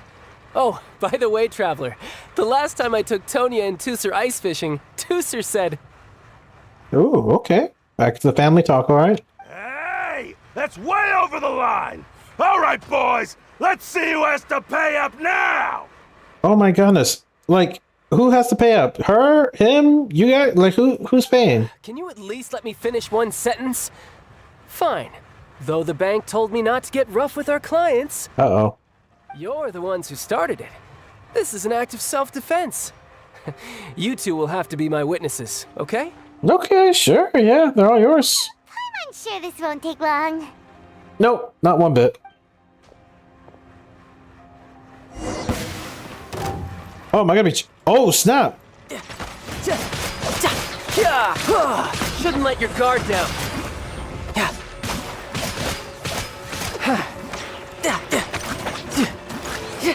Oh, okay.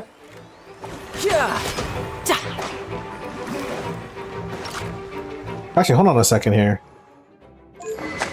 Polar Star. Noblesse? Interesting. C3, okay. No time to lose.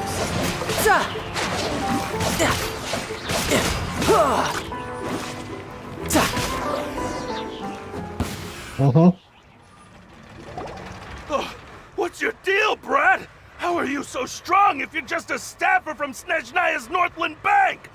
Wait, don't tell me you're... Yeah, he's a harbinger. Oh, now you notice. It's a little late, don't you think? Just make sure you understand that you don't mess with Northland Bank. Got it?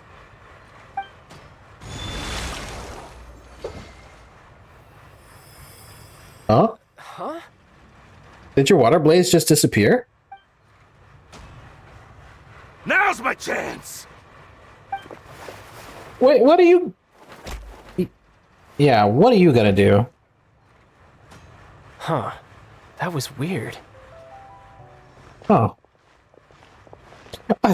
You went back to working after all of those dudes passed out. Yeah, are you feeling good, dude? Like, are you feeling good, bro? I'm not sure. It's as if I suddenly lost control of my hydro powers when I needed them. Maybe there's something wrong with my vision? Yeah, what's going on with your vision? Strange. How could that happen? First time Paimon's ever heard of someone losing control of their vision. Never mind. It doesn't matter.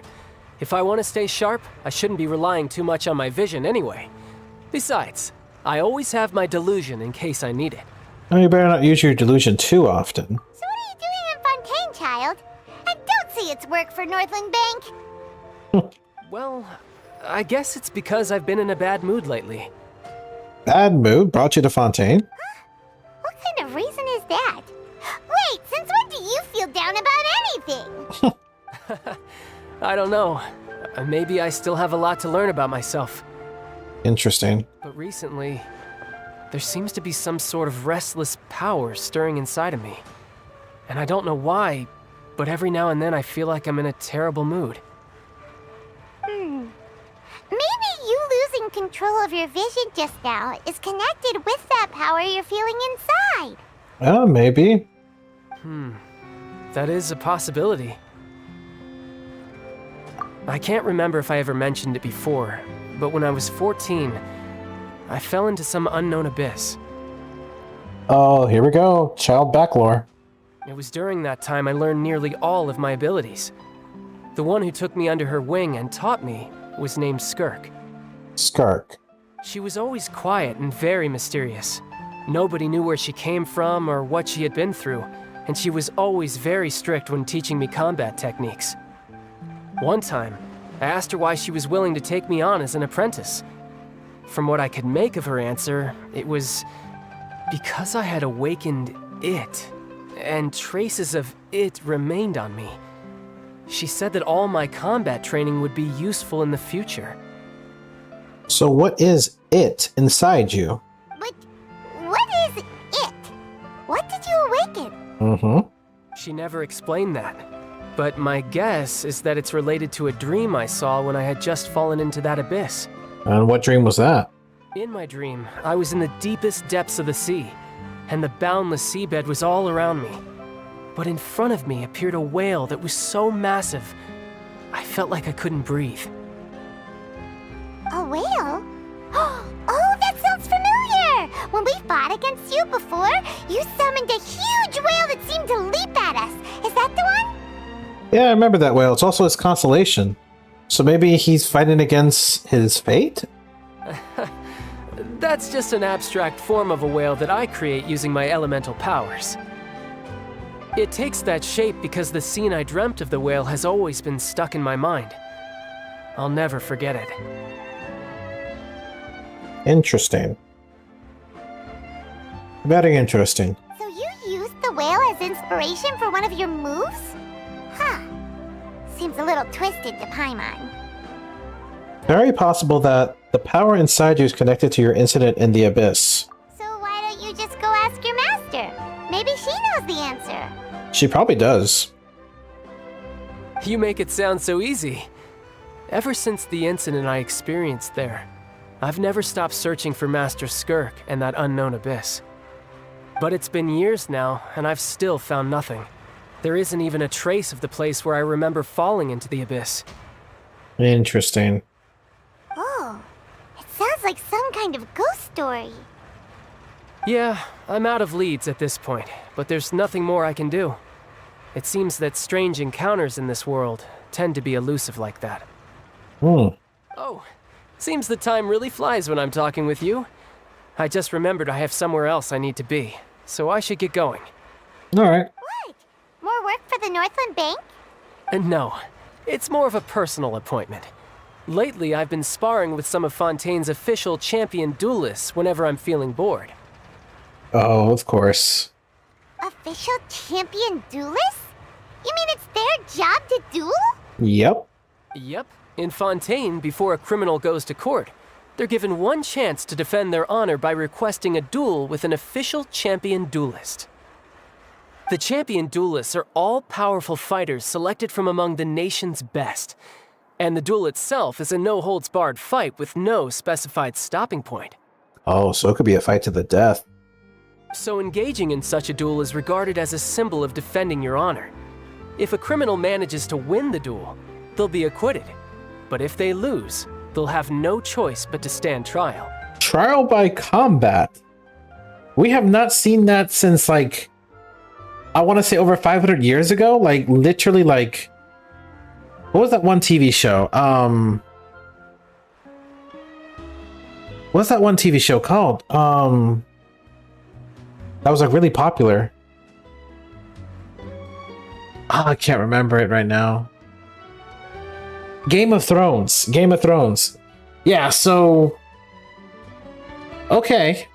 Trial by combat's a thing here in Fontaine. I like that. I like that. Because if I don't feel like I want to argue and debate against a spoiled brat, I can do fighting instead. That's cool. Probably more preferred. And the worst case scenario is that you're simply killed in the duel. Oh yeah, of course.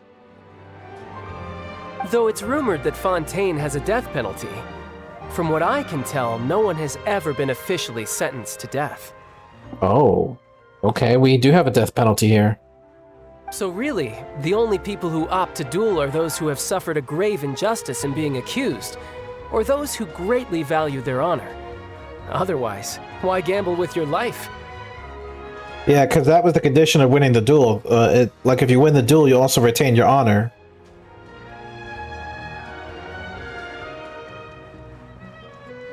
Hmm.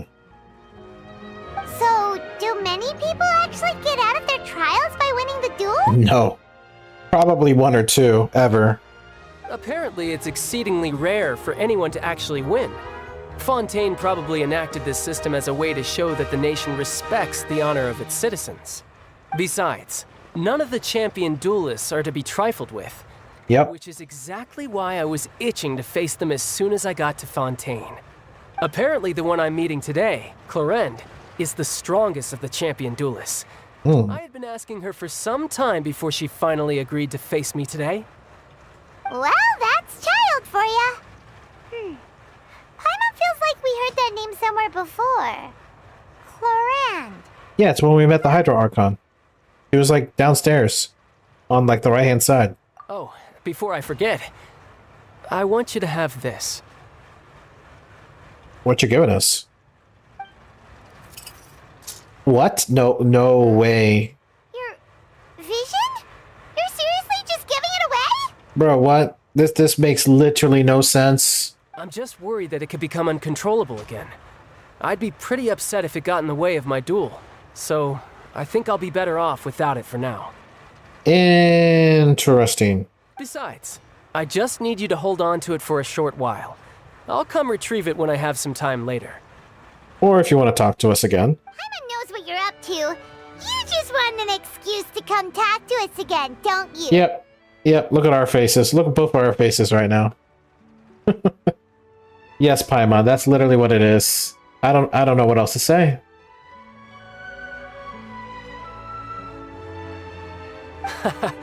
Whatever gave you that idea? I'll be in touch later. Alright, see you, child. Well, that explains why you don't have his vision. Guy. He said he's been feeling down lately, but he seemed the same as ever to Paimon. Well, seems we don't have much to do for now. We might as well walk around and see the city before Lenny's performance.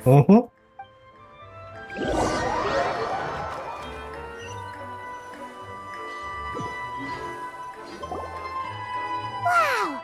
Who could have seen that coming? The reporter who was barely around for most of the story was the murderer all along! It's rude to spoil the mystery. Sorry. Paimon was just surprised, that's all. Paimon never saw that twist coming. The murder mystery novels here are amazing! Do you have any idea how long we've been here? The whodunits here in Fontaine are a lot different than the light novels you see from Yai Publishing House. Both have their merits, but Paimon thinks this style of novels are more, well, novel. I can hear Yaimiko screaming right now. She's going to fry you, bro, the next time you're in Inazuma. It's so exciting to reach the moment when the mystery is uncovered, especially in the one Paimon was just reading. You should buy a copy and read it too. You already spoiled who the murderer is. Oh, sorry about that. Paimon will be more careful next time. Hey, shouldn't we be heading to the Opera House to see Lenny's performance soon? It's almost time for the show to start, so we should get going. Yeah, we probably should get going. Lenny said that the Opera House is on Aeneas, so let's go ride the Aquabus. Disc right there, okay. Alright, so let's go Aquabus. I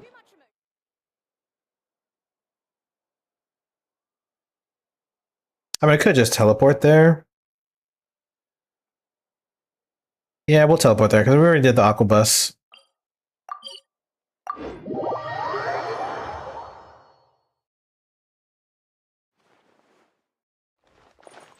Here we go. Going to the Opera Courthouse. Whoa! Now this is fancy! The Opera Epiclese. What a place to hold a performance! No wonder Linny and Lynette were looking forward to it. Huh. Looks like there's a lot of people standing around the fountain up ahead. Oh, Archon, please bless us with a bright and healthy child. We pray.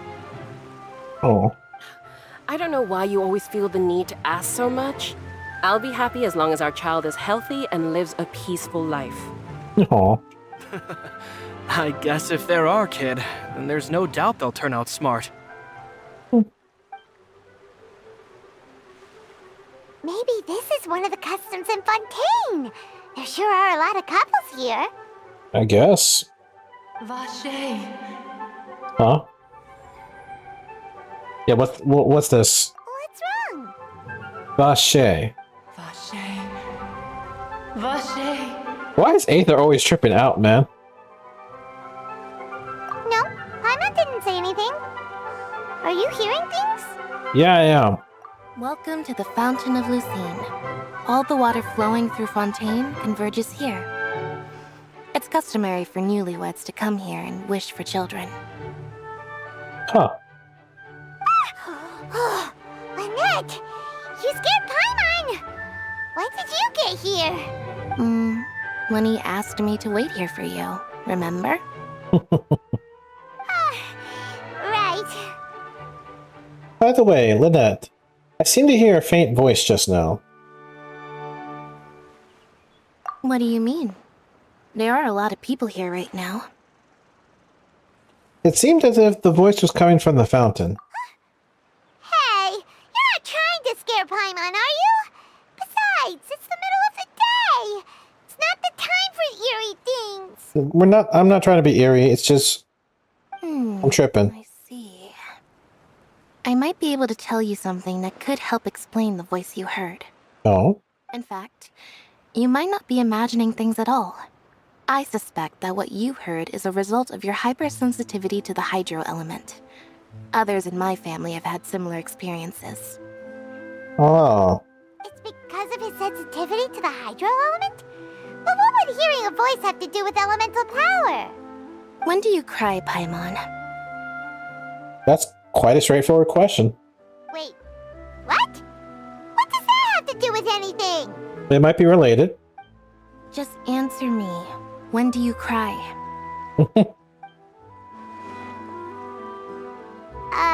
When Paimon's really sad? Oh, and when Paimon's super happy. Oh, and also when Paimon's really, really scared. High levels of emotion. Then you should understand that tears contain your most intense emotions. Yep. Like I just mentioned, the Fountain of Lucine is where all the flowing water in Fontaine converges. Even the tears that fall to the ground will eventually gather here. So maybe what you heard was the intense emotion coming from someone's tears. That's an interesting explanation. Not sure why I buy it, though. So, what did the voice say? They seem to be calling out someone's name. If you were hearing their emotions, then Paimon wonders what happened to them. Rather than worrying about them, we should worry about my brother first. Yeah, she's right about that. Don't let that calm look of his fool you. He tends to get pretty nervous just before a performance. So chatting with Linny might help him relax a little before he goes on stage. Okay. Right, that makes sense. Let's go in and see Linny. Alrighty. What is this? Offerings to the Fountain of Lucine. Wait! I didn't get to read all that, but I think it talked about the sigils? You're kidding me. Oh, don't tell me it's another tree. Don't tell me it's another tree.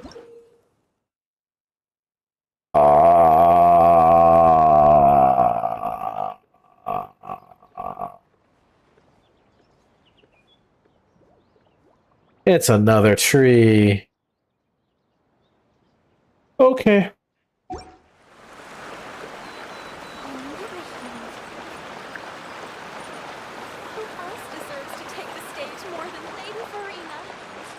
Not a big fan of opera.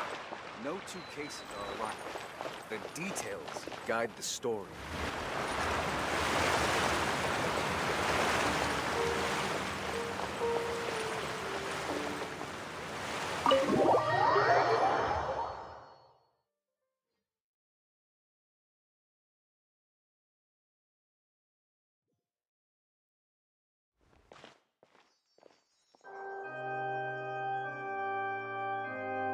Ah, Traveler and Paimon. Good to see you. I knew you two would come. Are you kidding? We wouldn't miss it for the world. We've been looking forward to it. Magic time. I can tell, judging by how early you've arrived. But you're actually right on time. The audience still hasn't started entering the venue yet, which means now is the perfect chance for us to take you to the best seats in the house. Wait just a moment. I'll fetch the tickets. Oh boy.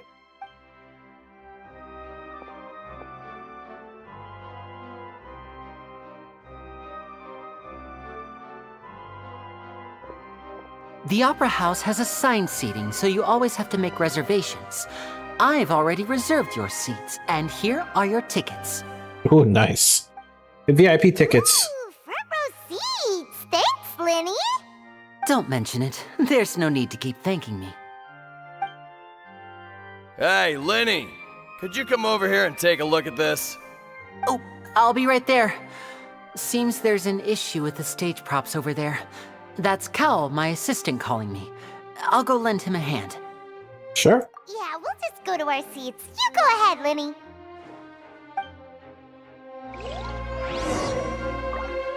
Go to the seats. Okay. So we've got front row VIP seats. And look at this. Of course, we can sit here. Nice. Okay. Man, the music here is crazy.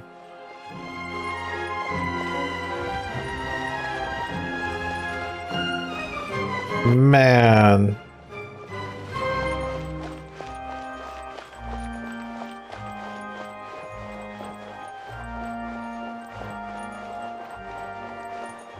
Wait, is that the judge?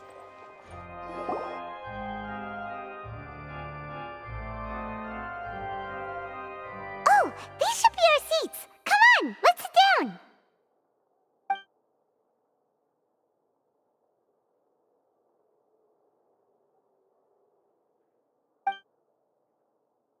Yeah, he's probably not going to be talkative.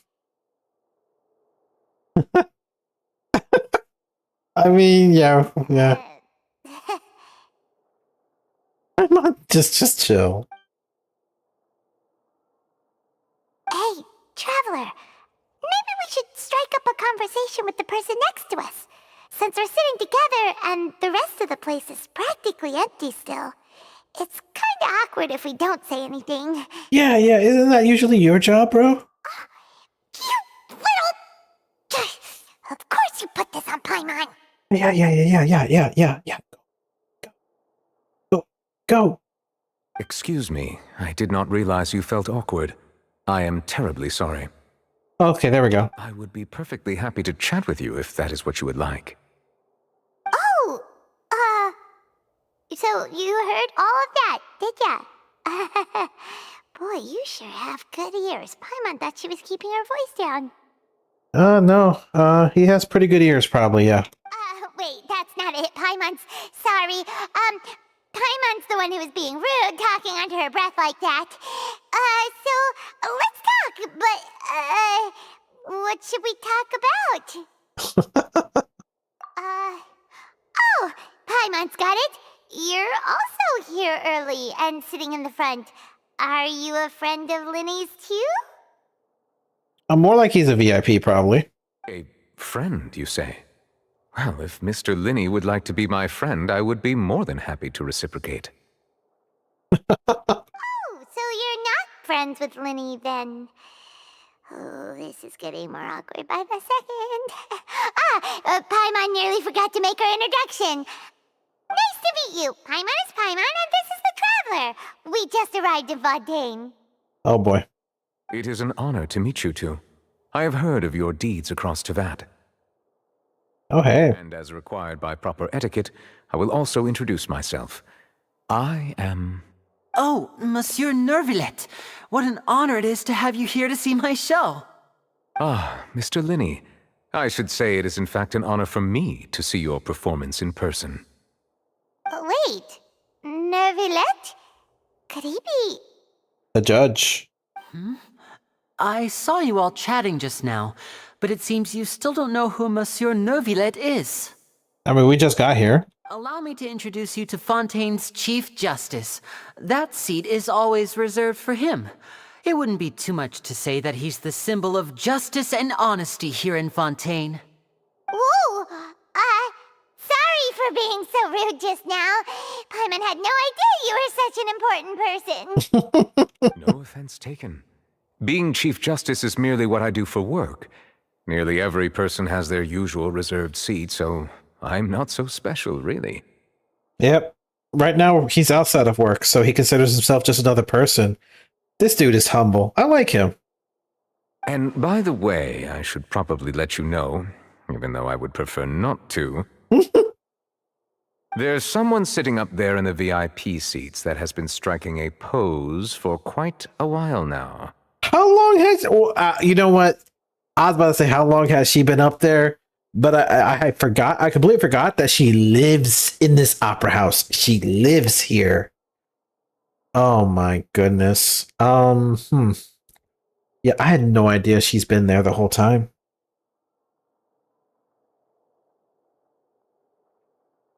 I believe she is trying to give you a most elegant and impressive first impression. You know, I should have looked up to see if she was in there before I took my seat. So I think you should take notice of her sooner rather than later. Otherwise, she may become flustered.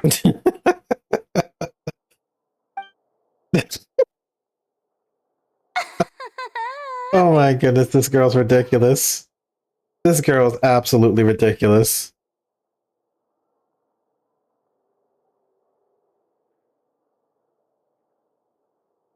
Huh?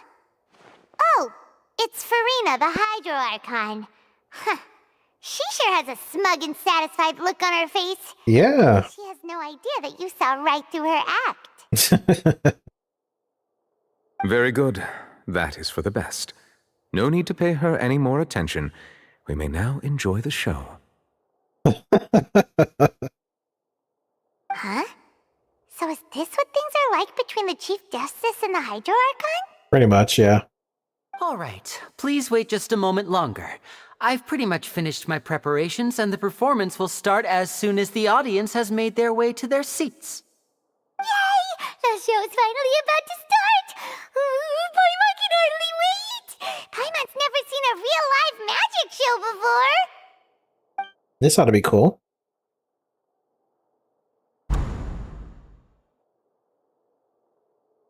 Oh! They're dimming the lights! The show must be starting! Yep.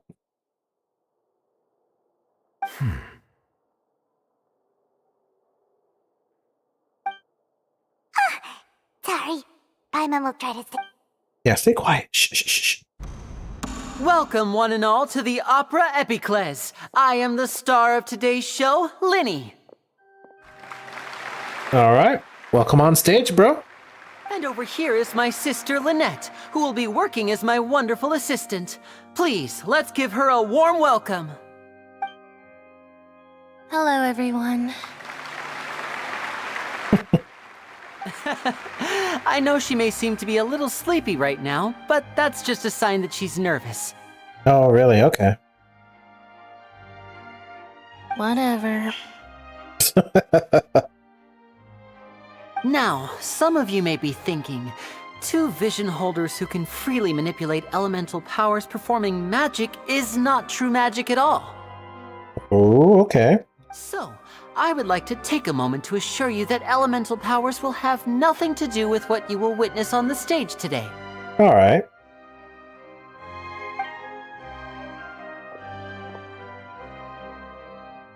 Are they surrendering their visions? I myself have removed our visions for the show.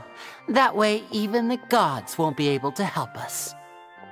Interesting. Oh, good point. That's what makes the show real magic. I mean, yeah, true. Now, without further ado, let the show begin. Lynette will now exit the stage to make some preparations. I know you might miss her, but don't worry. She'll be coming right back on stage momentarily. Perhaps in an unexpected way. I'm sure she'll be stealing the spotlight soon enough. All right. Oh, and before I forget, there's one more thing I should say.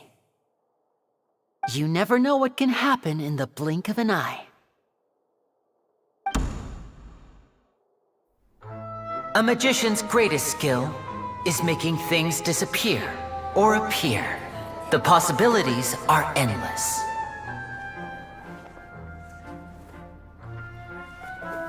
Huh?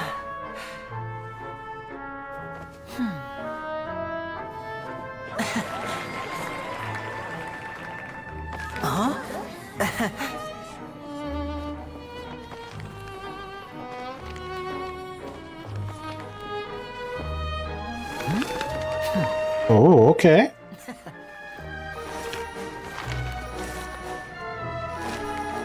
But this isn't what you came for. These little tricks, you've seen them all before. So it's time for something truly extraordinary, don't you think? This one's a little tricky.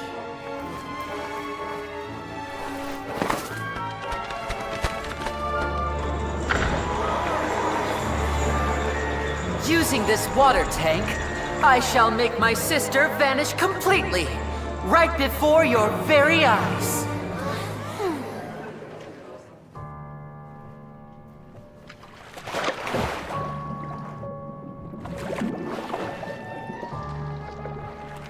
Okay. It's actually quite simple. She'll just turn into air bubbles and float right out of the top.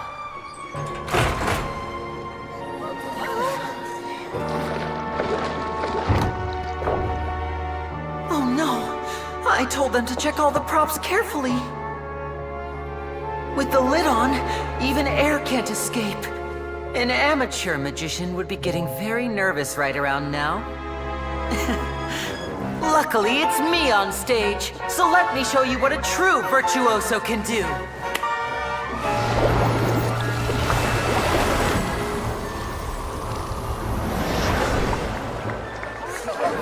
Okay, that's interesting. Lynette, are you still there? Don't go too far. We don't want to use up all our magic. Hi, I'm back. Uh-huh.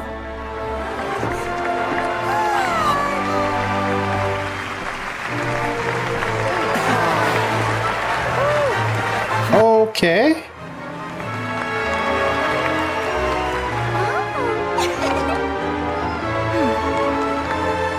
That was a little suspenseful, not gonna lie. That was a little tense there. Whoa! What in the world just happened? How did he do that? Harlan didn't see him do anything. Wasn't Lynette inside the water tank? How did she disappear and then reappear out of nowhere? Yeah, well, he's a magician. If we could see easily through his tricks, then that would mean that his skills are still lacking. Yep. To appreciate magic, you should focus on the show happening on stage, rather than getting caught up in trying to see that which has been intentionally hidden. Mm-hmm. Yeah, you should just enjoy the show. Guess you're right. Paimon couldn't believe her eyes when Lynette reappeared. Amazing! Thank you, everyone. I'm glad you enjoyed that performance. But our magical journey has only just begun. I've prepared even more astonishing surprises for everyone here. The magic of transformation and disappearance can go far beyond what you've just seen. I'm sure many of you are thinking that escaping the water tank was impressive enough, but Lynette is still my assistant after all. In which case, I have ample time to make all necessary preparations. All right. So, for my next trick, I will require the participation of one lucky audience member. Please, if my assistants could bring out the magical boxes now. There are 2 boxes, and only 2 boxes. One is here, and one is there in the aisle among the audience. Okay, is this like a teleportation trick? I'm sure many of our clever audience members have already guessed our next magic trick. A swap! Yep. Our lucky audience member and I will each enter a magic box. After 1 minute, we will each emerge from the opposite box. Now please, everyone pay very close attention to the box you see here. Don't give me any chance to make a move. Wow! How's he gonna do this? Hey, do you think this is all magic tricks, or does Lenny have actual superpowers? Let's watch and see. The lucky audience member will be generated by this random number selector. It selects numbers entirely at random. Even I don't know who will be chosen to participate. Now then, let's begin. Be funny if you picked Farina. Let me see. Oh, row 7, seat 3. Congratulations! You now have the chance to experience magic firsthand for an entire minute. Oh boy. Please, come forward. My assistant will take you beside the magic box. I'm sorry, it might be a little cramped inside, but no need to feel nervous. We've carefully arranged everything for you to be as comfortable as possible.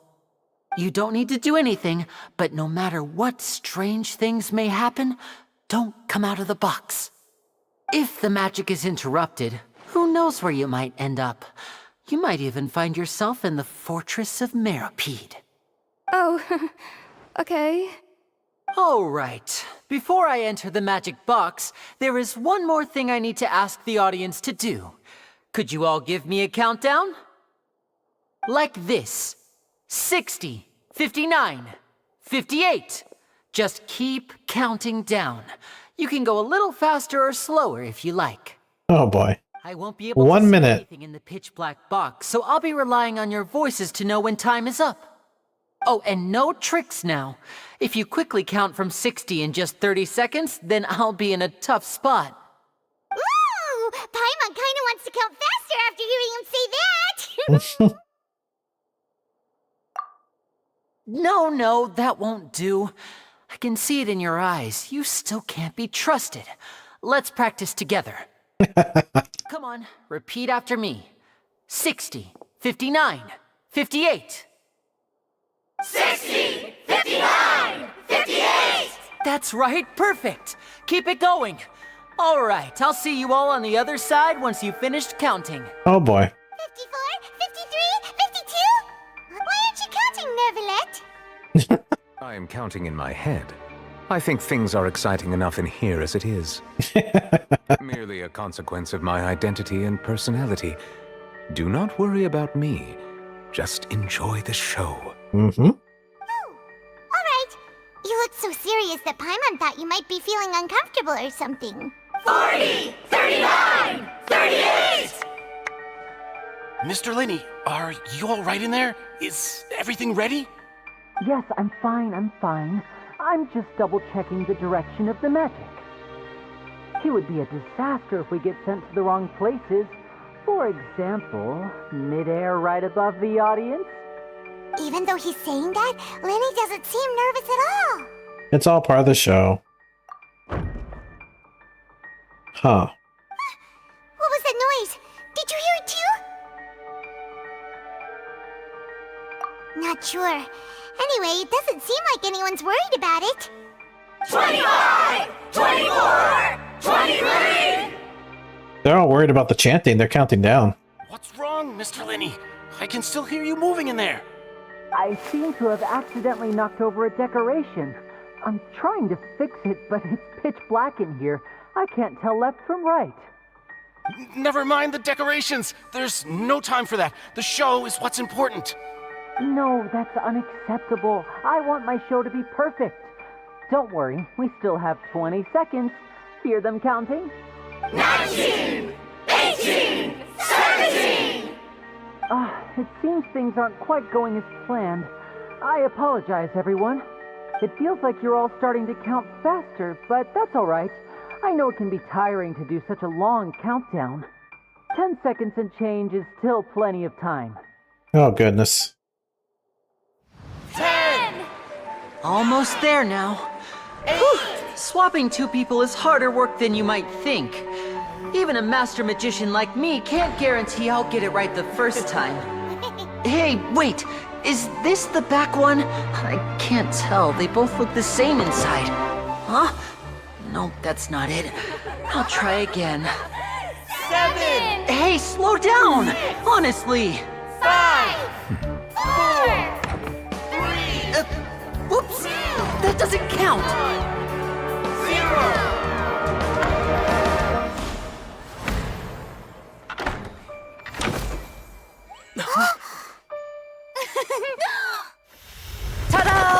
Of course. He only moved in under a second. Very nice.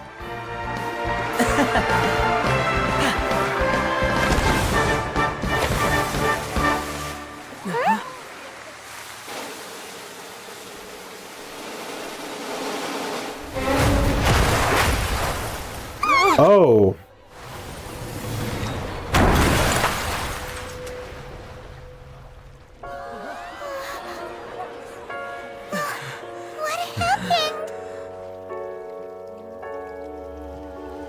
Oh, snap.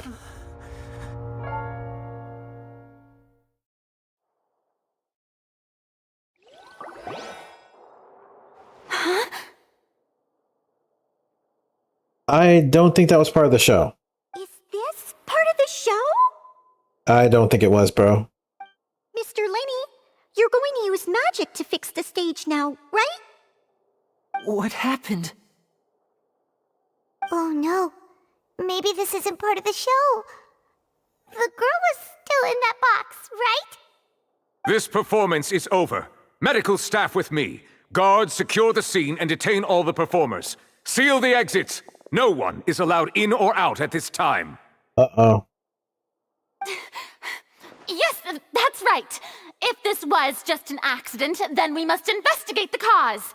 But if this was all part of some scheme, then those accountable will not escape the judgment of the God of Justice. Uh-oh. No need to be alarmed, you two. We'll get to the bottom of this soon enough.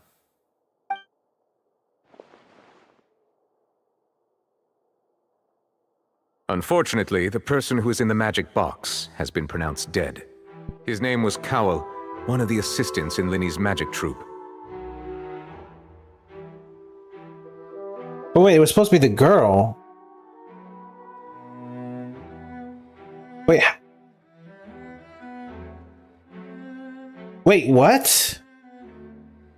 Since when did he get inside the box? I thought he was... Wait, what? Apparently, the fireworks on stage ignited the ropes that were suspending the water tank, which then caused the tank to fall onto the stage. As of now, we are still not sure why we found Cowell in the box, rather than the guest from the audience. Yeah, that is the plot twist. And after an initial search of the area, the guards have confirmed that the girl is nowhere to be found. It appears that this incident was not merely some mishap with the performance. And there are many indications that it is connected with the case of the serial disappearances of young women. Interesting. The serial disappearances case? I mean, we have a woman that's missing, yes. That's the case that Charlotte mentioned before. But to pull it off like this, in front of an audience including the Archon and Chief Justice?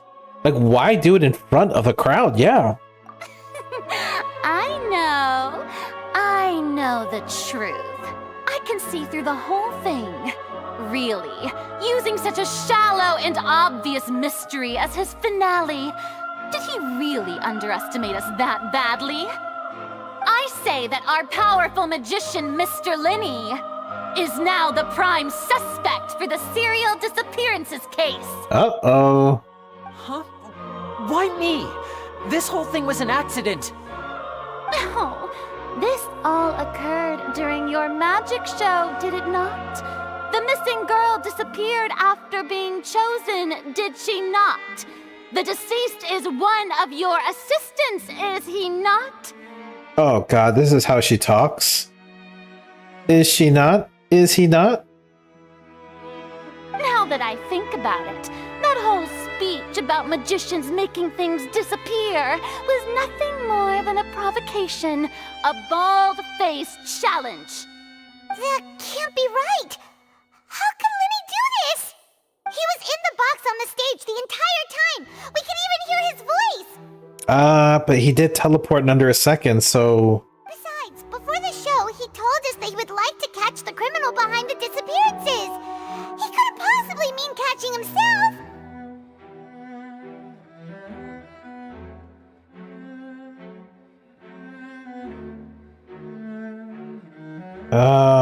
Yeah, it's hard to believe that all this happened during the show. Save discussion for a later time, please.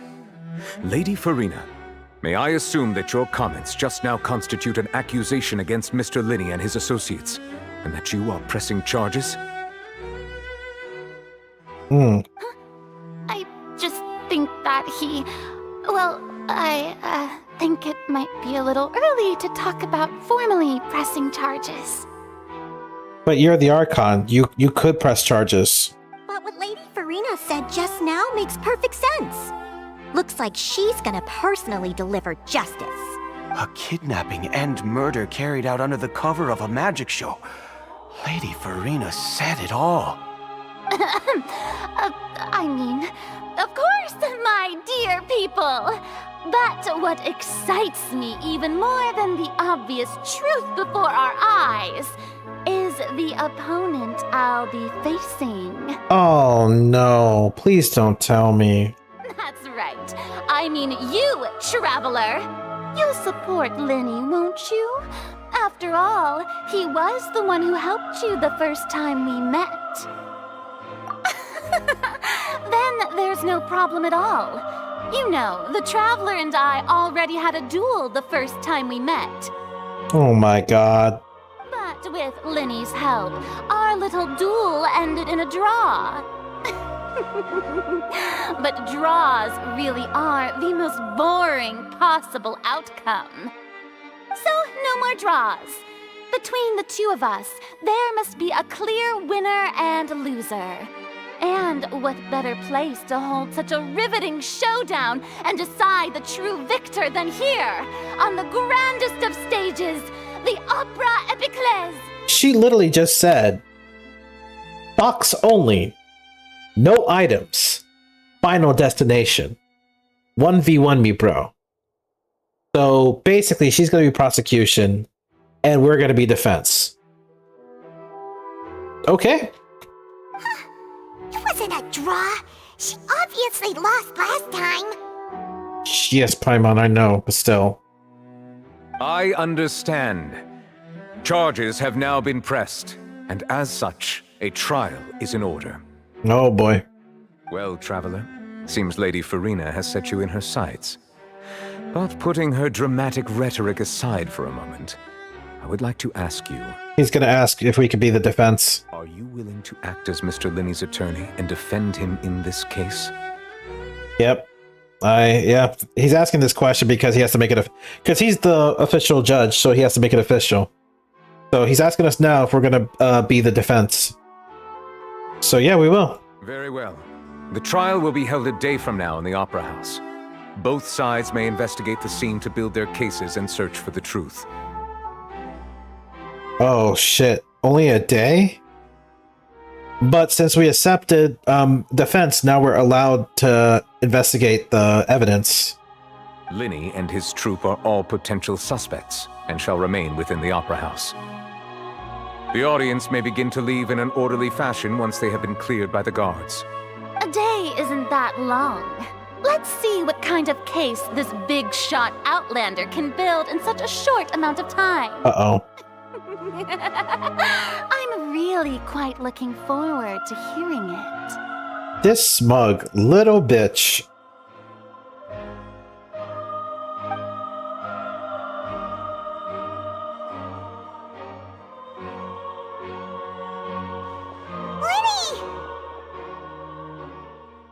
Sorry about everything that happened just now. Were you frightened? I mean, kinda. Of course! Who wouldn't be scared after witnessing an accident like that? Yeah, I'm a little shaken up myself. How could this happen? And poor Cal. I know you already claimed that you would defend me, but now it's just us talking. Tell me, do you think I could possibly be the murderer? No, I don't think so. Good to hear. Thank you so much for trusting me. I'm sure everyone sees me as the biggest suspect at this point. But if you ask me, the whole thing is mysteries layered upon mysteries, such that all that's left is confusion. I can see the possibility, like, don't get me wrong, I can understand why you're prime suspect, but I don't think you did it. I don't know whether what happened there on the stage was purely an accident or not. And I don't know why poor Cal was in the box. Yeah, why was he in the box? As for how that girl chosen from the audience could suddenly disappear, I'm afraid I don't have any answers either. If someone tampered with my performance, then we need to figure out what they did. So, we have to look at this from an analytical point of view. Just like you said, who could tamper with your performance? Unless people were in, like, the opera house before props were brought in, then we have to look at the props themselves. Were the props tampered by, like, the production? Like, because I remember you had to get some supplies for the workshop and everything, so that's a factor too. Then we got to factor your assistants, like what do your assistants do? So even Lynette would be a potential suspect. So there's actually a lot to factor. Even a skilled and knowledgeable magician like myself couldn't pull all that off in just 1 minute. Yeah, you were only just trying to do the teleport. Which is precisely why we need to investigate. As this book says, the impossible could not have happened. Whatever happened must have been that which is possible. Oh no. Detective Ace Attorney Paimon is here. Where did you get those glasses? Paimon bought them when we were reading at the bookshop in the city earlier. Pretty cool, huh? Mm-hmm. Yeah, very cool. Don't worry. Paimon used her own savings to buy them. It wasn't from our travel funds. I think they look cute on you, Paimon. Oh. And yes, I agree. I do like the new look. You have good taste, Lynette. Oh boy. That's the right attitude. Feeling depressed isn't going to help me now. I need to get back to my normal self. But with the guards watching our every move, it's going to be especially difficult for Lynette and I to prove our own innocence. Yep. Good thing you agreed to be our attorneys. Thanks for that. We'll be counting on you. All right. Thank you so much. Yeah, just leave it to us. Oh, since we're going to start investigating, Paimon has a question first. Where did Lynette go during the performance? Yeah. Paimon's really curious. Ah, well, I'm afraid that would involve some of our essential trade secrets as magicians. We might need to know those details. The secrets behind our magic are past saving, Linny. I suppose you're right. The truth behind our tricks is going to be important evidence that will be weighted during the trial. Yep, we're gonna need to know the details if you want me to, like, figure this stuff out.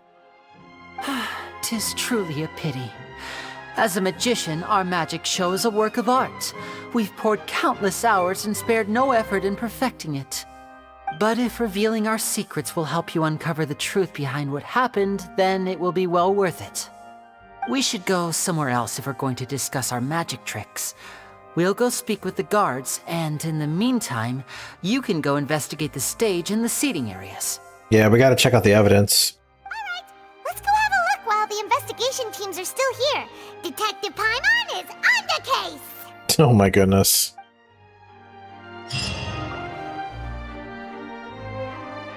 Hello, officer. How's the investigation going? Ah, I see. You must be the traveler that Lady Farina mentioned. Listen, I'll be perfectly honest with you. I'd avoid getting mixed up in this whirlpool of a mess if I were you. What do you mean? Come with me and you'll see. The deceased is one of Linny's assistants named Cal. Even though he hadn't joined the troop long, he was hardworking and everyone generally liked him. Hmm. The assistants are usually in charge of setting up and inspecting the props, as well as assisting with the show and keeping the crowd engaged. Yep, I figured that's what assistants are responsible for. As you probably saw when you were in the audience, the water tank suddenly fell and smashed the box with Cowl inside it. Wasn't the girl supposed to be in there? But why was he inside? Oh gosh. I wish I could say both of these things. This is the real mystery. We've already searched the scene and were unable to find any traces of the girl. Yeah, that is the real mystery. However, if you look carefully, the box was positioned directly under the water tank. The ropes holding the tank were then burned by the pyrotechnics on stage, causing them to snap. That's one thing, that's a detail to note. The water tank was placed directly on top of the box, which, if you ask me, that's already a liability. So who designed it that way? And then we had ropes, but the ropes, of course, were burned. So this was definitely... It was burned by the pyrotechnics, the fireworks.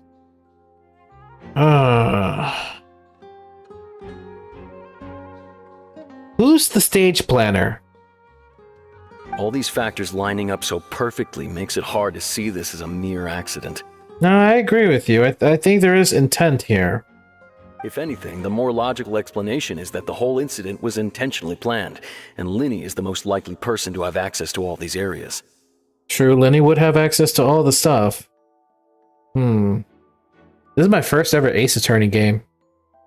But he doesn't have a motive.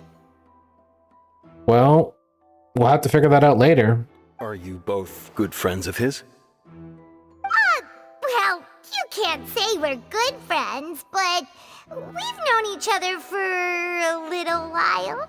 Yeah, a little while. So in just a short time, he was not only able to win your trust, but even convince you to act as his attorneys. I know there's no such thing as magic. The real trick of a magician is holding the audience in the palm of their hand. Okay, yeah. I've seen a lot of cases, and I can tell you that people are the least reliable kind of evidence. But people can also be the most reliable evidence. Sorry, I tend to be pretty straightforward. Just know that I'm warning you for your own good. Alright, thank you for the advice, I guess. Anyway, you may investigate the scene of the crime yourselves if you're curious. Who knows, maybe you'll be able to come up with some new evidence. Thank you. You could use a case record to confirm your current evidence and clue collection situation and sort case-related information. We actually going to solve this mystery? Wait, this Archon quest actually requires us to use our brain? No way. This ain't just a linear plot? No way. You could check as yet undiscovered evidence by using clues in the case record, then investigate the corresponding area to locate them. Hold on a second here.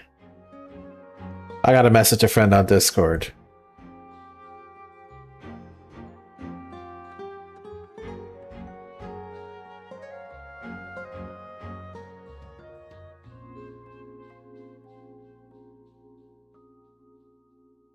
Alright, there we go.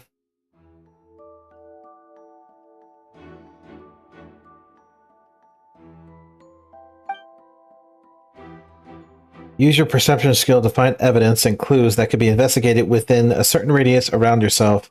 This will advance the overall progress. Guards investigation report. The investigation from the guards indicate that the fireworks launched from the tail end of the magic performance set the rope dangling and the water tank alight, causing the tank to fall and kill Cowell, who was within it. It seems evidence that Lily is the likeliest user of the prop to commit a crime. However, the reason for the victim being Cowell and the reason for the chosen lady's disappearance remain mysteries. The deceased identity. The deceased is one of Lenny's assistants, named Cowell. He was well trusted by all his colleagues. His job was setting up and inspecting the props, as well as assisting with the show and keeping the crowd engaged. So these are key things right here. Setting up and inspecting the props. That's actually key right there.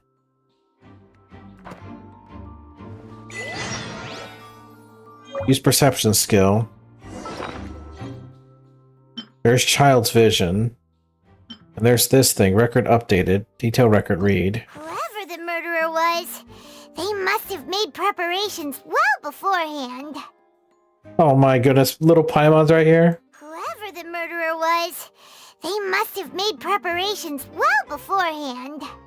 Why would it be him? How strange.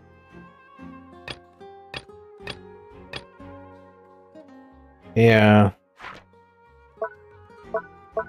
Okay, so there's 2 more reports to get. And there's 9 more clues. Okay.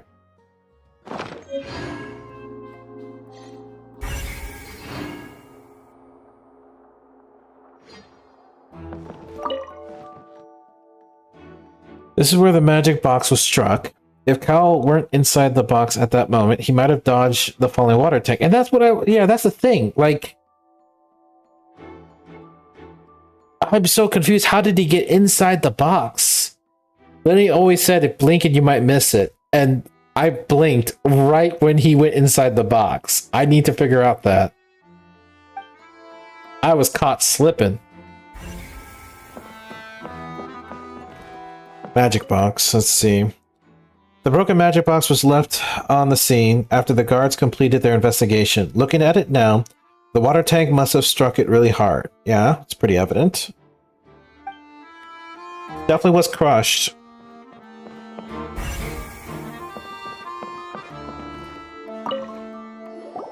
So this is the rope that broke and caused the water tank to fall. Yep. The rope looks pretty durable. How can it be burned through so quickly by fireworks? Durable rope.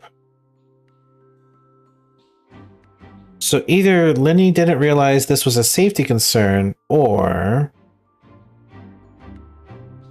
Why are you suddenly so serious, Traveler? I'm just looking at where the rope snapped. Yeah, is it a burn or a clean cut?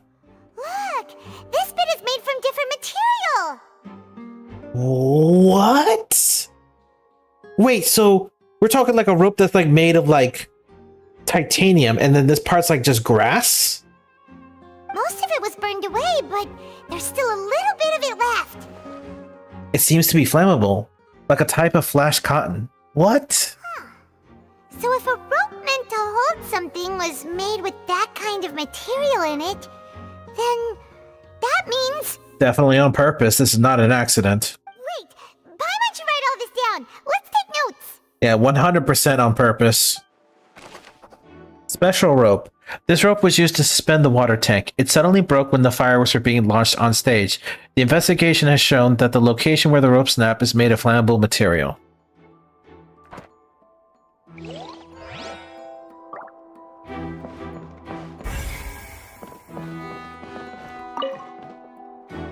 Go ahead, have a look around. In the end, we're both after the truth. Yep. Alright, let me check the thingy. Why would it be him? Whoever sure the murderer... This rope was obviously tampered with. Yep. Okay.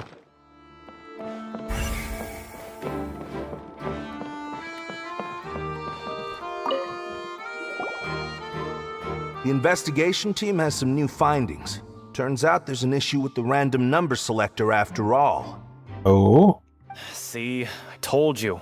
What if the machine picked some big guy's seat? You think the murderer would have still made his move then? Sorry to interrupt, but we're helping Linny and Lynette with their side of the investigation. What were you saying about the number selector? There's something wrong with it? You're trying to help them? That'll be a tall order. Linny used the machine to pick a random member of the audience during his performance, right? The lucky girl that later disappeared. Yep. Well, we thought there might be a serious problem with the machine, so we had it taken away for further inspection. Mm-hmm. It turns out that the seat number it picked wasn't random at all. The machine picks that same number every time. Uh-oh, the machine was rigged. I'm sure you already know that you have to make a reservation in advance to get a seat, regardless of whether it's a trial or some performance. In other words, Linny knew who would be sitting where from the very beginning. That's pretty damning evidence right there. That much checks out. Linny reserved our seats for us too. Yeah, that's pretty damning. I'm not gonna lie. Bet you see why I was saying it'd be tough to make a case for Linny. Yeah, it's pretty tough. But we're gonna have to figure this out. Even though it's bad for Linny's case, Paimon had better write it down. Yeah, we all agree. This is pretty damning evidence. Random number selector. This device was used during Linny's magic performance to choose a lucky winner of the audience. However, the guards have found it will generate the exact same number no matter what. Clearly, someone has tampered with it.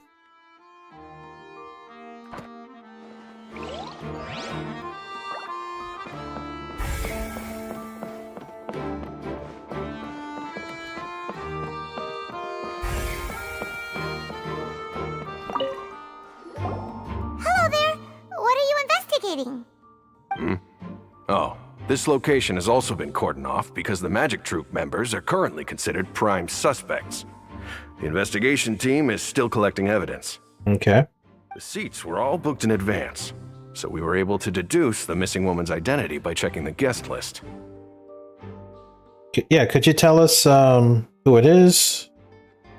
Sure, it's not like this is confidential information.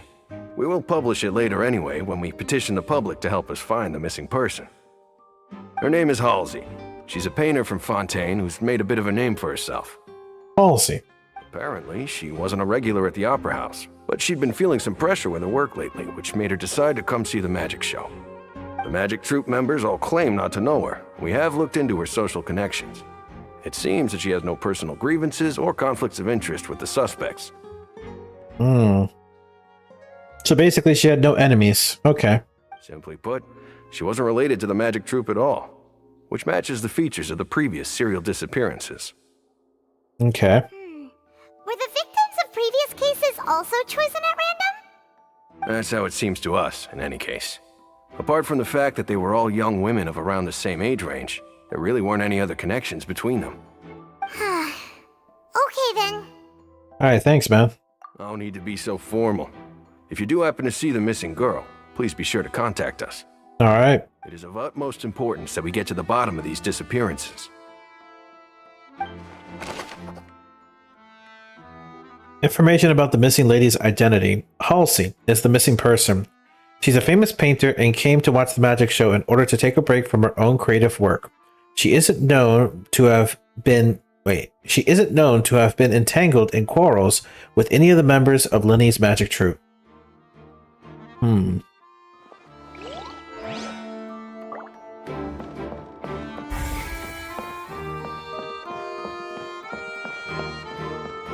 How about that big box over there? Yeah. Looks like an ordinary box, but Linny somehow moved instantly from the stage to being inside of it. How did he do it? Yeah, we'll need to know about that. Oh, witnesses. I see that you're investigating the area. Well, it just so happens that I'm interested too. Mm-hmm. If you find any new and interesting leads, be sure to share them with me, alright? Who are you, like a private investigator or something? We don't have too many thoughts yet. Then why don't I tell you my hypothesis first? The way I see it. And I'll start it with that loud thud. We did hear that loud thud earlier. The thud? Oh, you mean the sound that happened during the countdown? Yep. Yes, exactly. It wasn't terribly loud, but I suspect that most people heard it. It's just that everyone was awaiting the results of Lenny's trick with bated breath, so no one paid it much mind. But now that the incident has happened, the thud has become an important clue. That makes sense. So, what do you make of it? Well, before he speaks, here's what I think the thud was. The thud might be the release or opening of like a trap door. So like my guess is Lenny chose those specific locations for the boxes because he put trap doors so that you could go underneath the stage. And while underneath the stage, Lenny could like move the assistant and him over while Lenny was talking on like a voice recorder. I'm guessing the first box had a voice recorder of Lenny, and that's why it sounded like he was still inside the main box. That's my hypothesis, but I could be way wrong. I'm of the opinion that it may have been the sound of Lenny's accomplice. Lynette, perhaps. Jumping atop the water tank or something like that. I don't think she was on top of the water tank at the time, but you're right. Where the hell was Lynette? And when the pyrotechnics went off, she cut the rope, sending the water tank crashing down. I mean, it's a fair guess. I'm not gonna lie. I can't say, oh, no, that's trash, because Lynette wasn't anywhere really to be seen in Act 2.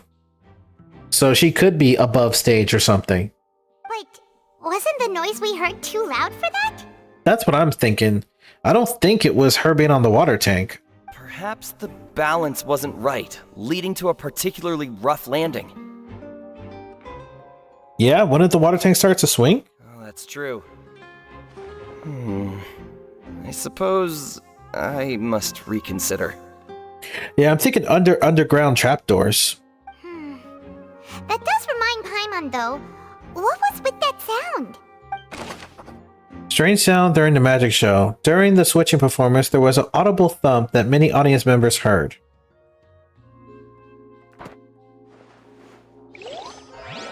Alright.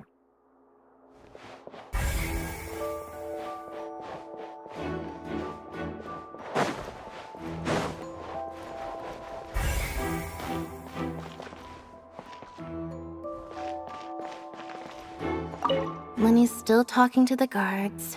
It seems he'll have a lot of explaining to do. Yep. I think someone will be assigned to monitor us later, but that's alright.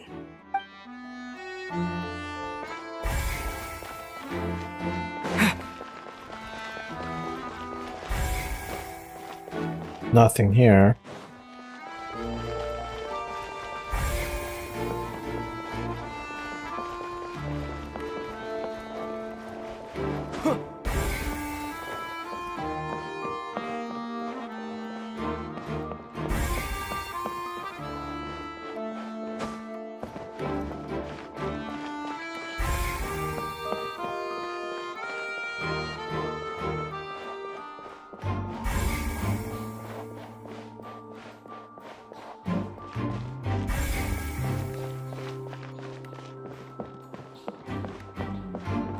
Alright, let's check the book.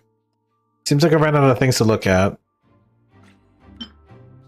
Whoever the murderer was, they must have made preparations well beforehand. People needed to register and reserve a seat for the show.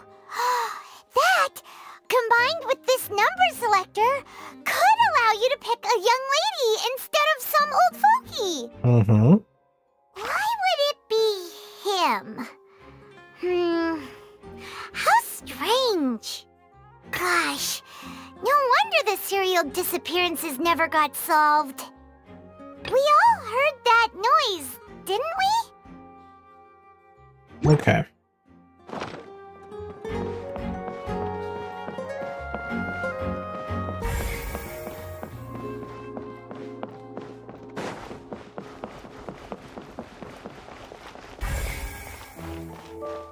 Okay.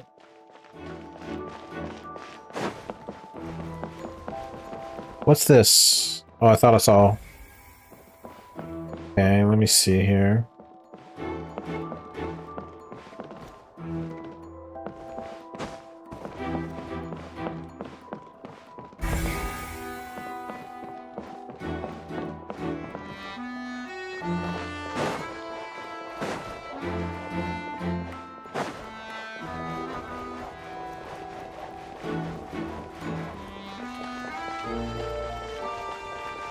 Can I go to the second floor? Okay, let me see.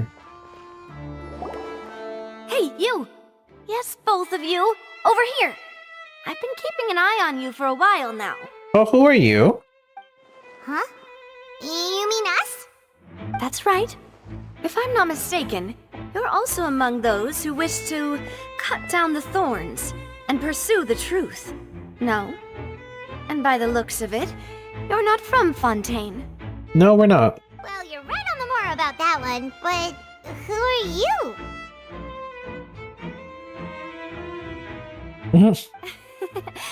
Have you never heard of the Spina di Rosula? Nope. From mediating disputes and providing protection to solving conundrums, you name it, Spina di Rosula does it. Huh. And I, Navia, have the honor of being its renowned president. Hello, 5-star Noel. Though those who play by our rules call me boss. Boss. I like that name. I'm Silver, her attendant. Pleased to meet you. Hey, Silver. And I'm Melus. Demoiselle's various daily needs and affairs are under my purview. Huh? Boss? Mademoiselle? What gives with the names? Well, I am the second generation president. Malus and the others are still used to my previous title. My apologies, Demoiselle. Should you prefer, boss, I will endeavor to use that instead. No need. You don't have to call me boss. Just Navia is fine. Okay, if you say so. Not that we're members of Spina di Rosula anyway.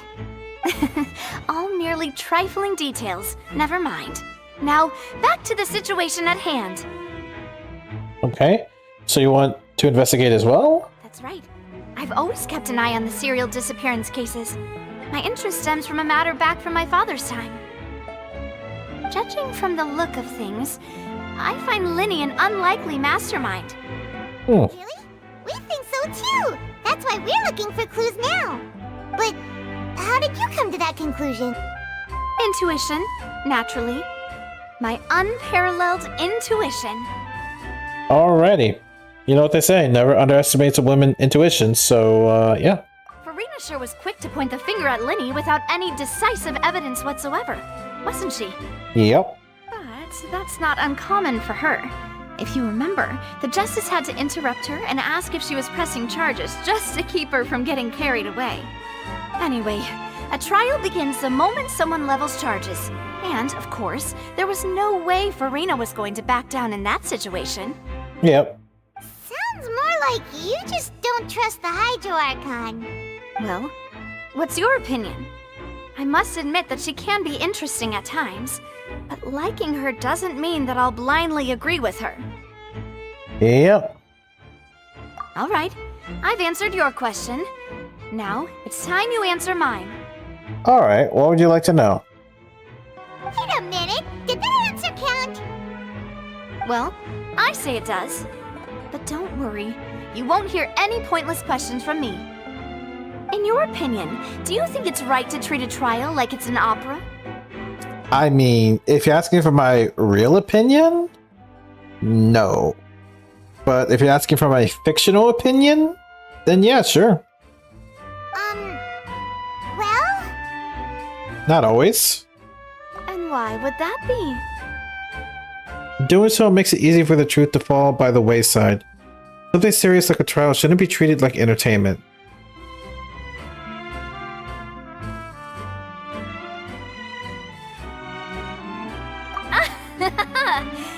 See, Silver and Malus? I told you they'd be different.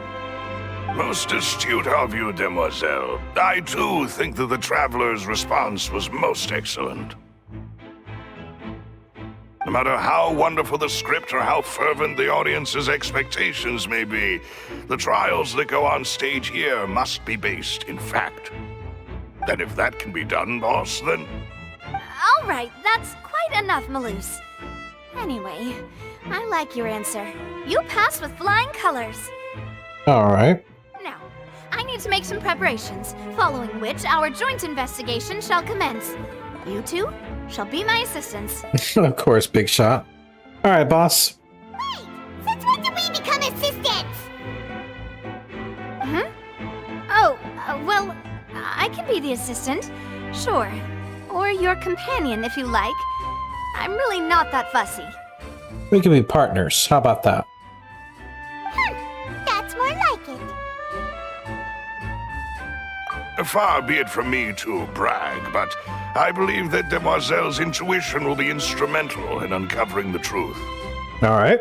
You wish to save a friend from false accusations, and we wish to unravel the disappearances. In this sense, our goals are aligned. You have a point. Huh. You're quite the talker, aren't you, mister? And what about you over there? What do you think? You seem like you've got something on your mind. No, Silver's just chilling. I have nothing to add. Yep, he's just chilling. I knew it. With that face, like even through the sunglasses I could tell, bro's just chilling. He has nothing to add. Alrighty then. He's not even cooking. We'll be making some preparations first. Just be sure to let us know if they start revealing Linny's tricks. Thanks! Oh boy. Alright.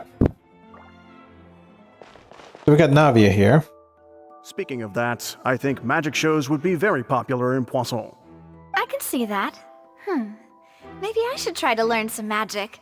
If I could make things disappear, cleaning my room would be a cinch. Oh yeah. You need not worry about such things, demoiselle. That falls under my duties. Oh, right. Yeah, you don't even clean your own room.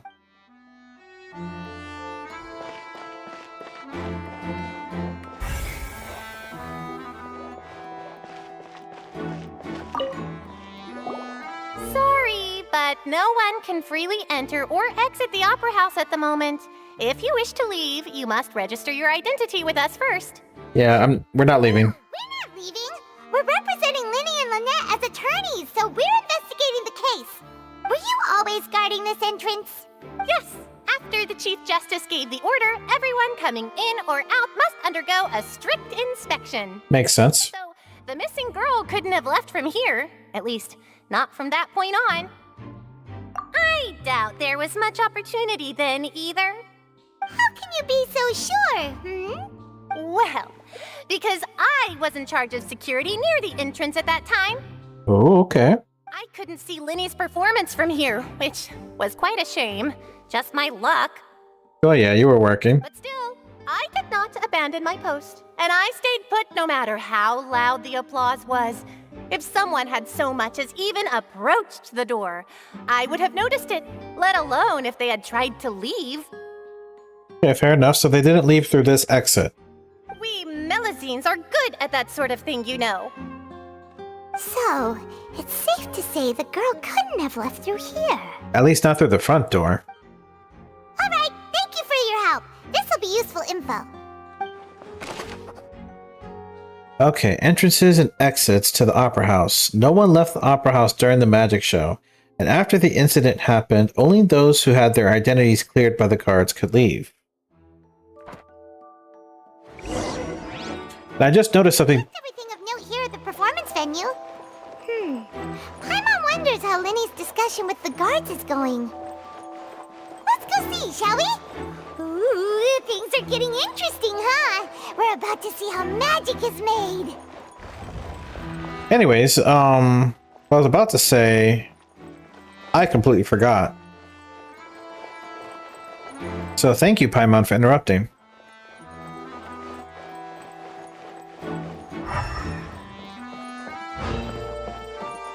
Up and away. You can't climb the— oh no. Then how— okay.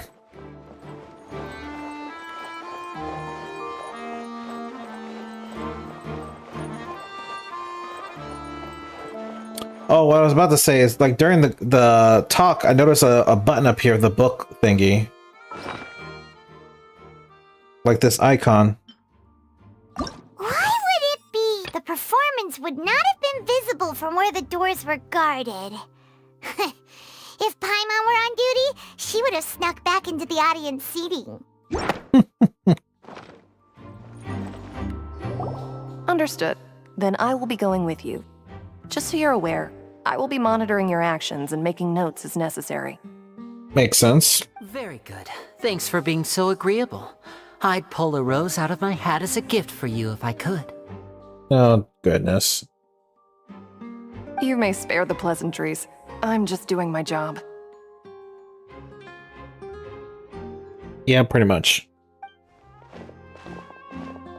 You've arrived. Who's this? Me? I'm Spina di Rosula's guardian angel. If you've got a problem, I've got the firepower.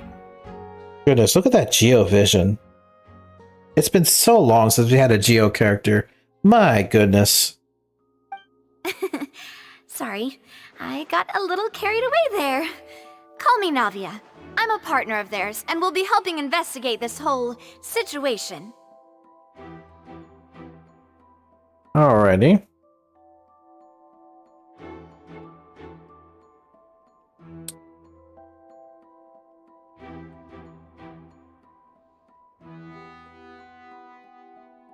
And these are my companions. Would you mind if they join as well?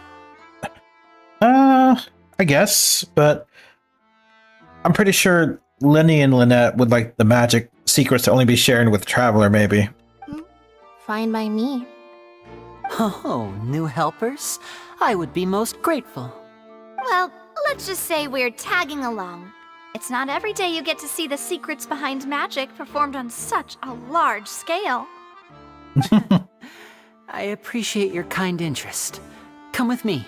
We'll be heading below stage. Low stage, yep, I thought so. I thought so. Huh?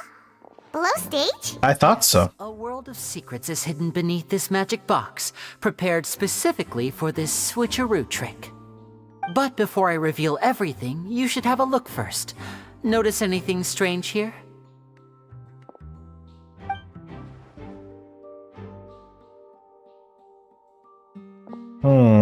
I'm not trying to be dramatic. Remembering the details of a trick will help you understand the methods used to perform it more easily. Huh. Weren't there balloons and other decorations here? Yep. Ah, good eye. That said, you're still far from discovering the answer. The back of the door isn't the same. The back? You mean the inside of the door? What's different about it? Paimon didn't notice anything. I didn't notice either, to be honest. Very good indeed. I thought you might not be able to catch that, given that you were sitting in the first row. The back of this door was patterned. Those patterns are now gone, replaced by a smooth wooden board. Wow. Wow. So, if you put 2 and 2 together, what do you get? How on earth did the boxes move?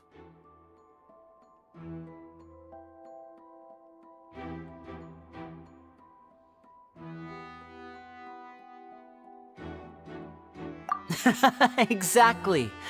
All right, let's go. I'll tell you how it works as we head down. Oh, so there was a passageway under the magic box! And this passage linked the two boxes together. I knew you'd figure out most of it as soon as you saw this place. The 2 magic boxes are positioned right above the 2 entrances of the tunnel. So I was kind of right with the whole trapdoor thing. But did that make the thud, though? See this flatbed trolley? Yep. The box with the lucky audience member in it would be shuttled over to the other side using the trolley.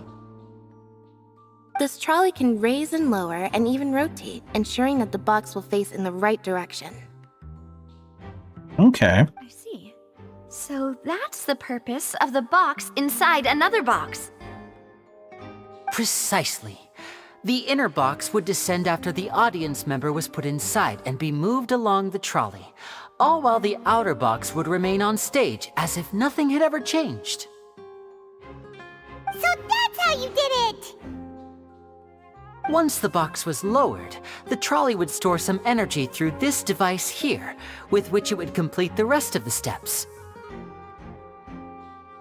The audience member would only be able to feel some slight movements in the dark, and by the time she walked out, she would already be back on stage. Okay, that explains how she gets there. But what about your side of the trick? Yeah. Right! You were talking that whole time, and you even came out for a moment near the end! Yeah, you did. So, like, even the trolley would not be fast enough to move you in 2 seconds. What the hell? Ah, yes. A phonograph operated by Lynette was used to achieve that effect. Okay, yeah, a phonograph. I know what that is. That's like that cone thing you put on your mouth to, like, you know, project the voice somewhere else. Okay, so Lynette was projecting his voice towards box 1. I get that. But how the hell did you teleport, bro? You only had 2 seconds. We saw you at 2 seconds left at the first box. My assistant and I had already scripted our conversation beforehand. When the countdown began, I had already gone to the opposite box via a tunnel using that ladder.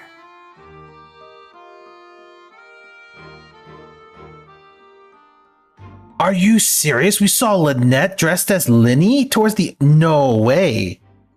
And what about Lynette? Where was she? I was in the mezzanine space in the back of the box. Oh, interesting! That's how we were able to coordinate Linny's lines with the assistant. And, by the way, I was the one who walked out of the box at the end. I knew it. I knew it. You were dressed as Linny. Wow. That was Lynette we saw at the last 2 seconds. What the hell? I mean, we are twins. All it takes is a change of clothes and no one can tell who's who. Yeah, that's kind of true. I should have taken a closer look at the eyeballs because their eyeballs are a little different. Oh, and look. Their facial tattoo. I'm gonna have to watch the playback. So if I see a Linny with a star tattoo on the cheek, this is too good. And that's my favorite part of this trick. Only Lynette and I can perform it. Wow. So that's how it all worked! Wow! Every detail you revealed was more amazing than the last! You tell a lot of thought was put into this. Yeah, it's a pretty good, way. Lynette would briefly walk out of the box and then go back in, jumping into the tunnel and escaping before the box on the trolley could finish ascending. Oh, wow. That explains the whole last 2 seconds. Yep, that checks out. And then I walk out of the other box in the audience area, and the trick would be complete. The operative word here being would. Yep. But as you saw, Cal was in the box, not our audience member. She, on the other hand, mysteriously vanished. So let's see. Let's piece this all together right now. We have the audience member. The expected plan was for her to go the lift takes her down to the basement, trolleys her to the other side of the stage, and just lifts her back up. That's all it was supposed to do while she's in a box this entire time. Cal ended up inside the box at the end, even though Cal was like not even in the basement. He was on stage until the very end. But then he just instantly ended up in the box, which is weird. But if she had to disappear, then she would disappear from down here, I guess. But if she did disappear down here, then it would have to be someone interfering down here. Kyle was up there. Lynette was up only for a second, but then dropped down. But then, it's kind of making Lynette look sus. I'm thinking from that point of view. But then again, even if she got out here, where is she? Like, is she locked away in some closet here? Like, where did she go? We really don't know how that happened. If not for that interlude, this would have been an astonishing trick. I probably never would have figured out how you pulled it off. And yet, to think that someone was able to use this magic trick to commit a crime. Yeah. Could we have a look around? I think we can come up with some more leads. This is the scene of the crime, so Linny and Lynette are not permitted to stay here. I'll escort them back up. Yes, of course. No need to be so strict now. I won't disappear into thin air, you know. Thanks, everyone. We're counting on you. The magic trick. Linny gave a detailed account of how the trick was supposed to work. By using the box inside the box, the idea was for the box containing the audience member to be transported across via a tunnel underneath, but Linny himself would also use this tunnel to get to the other side. Meanwhile, having changed her outfit, Lynette and her assistant would take charge of the onstage interactions. Onstage magic box structure. The magic box on stage has an additional layer to its rear, in which Lynette, in Linny's clothes, remained hidden. She would appear at the end of the magic trick to lead people to believe that Linny had been able to instantly move. Yeah, it did have that illusion. It did. Audience side magic box structure. The magic box at the center of the stage has two layers, and beneath it, entrance is an underground tunnel. This is how the lucky audience member was meant to have been transported without the audience even noticing. The loud thud, could it be that trolley thing? And if it is that trolley thing, does that mean the box like crashed? But the box still made it to its destination. I don't know. What's that thud? Now I don't know the deal with the thud.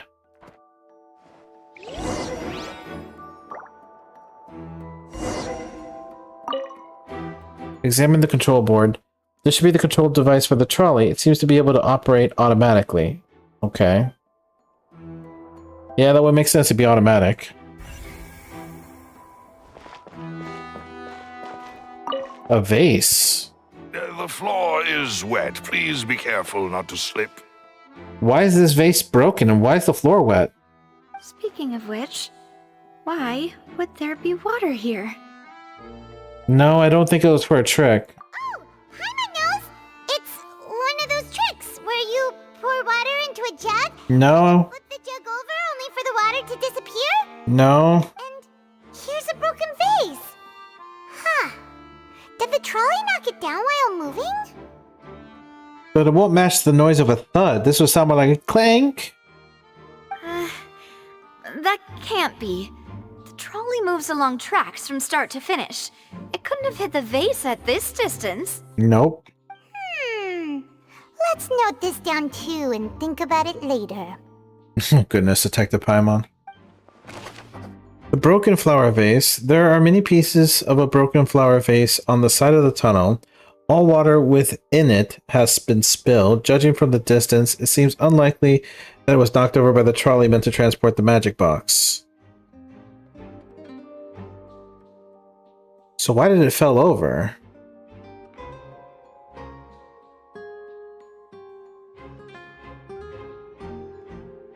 Who was down here? Was like there's like an ex-person here that was moving and took the girl.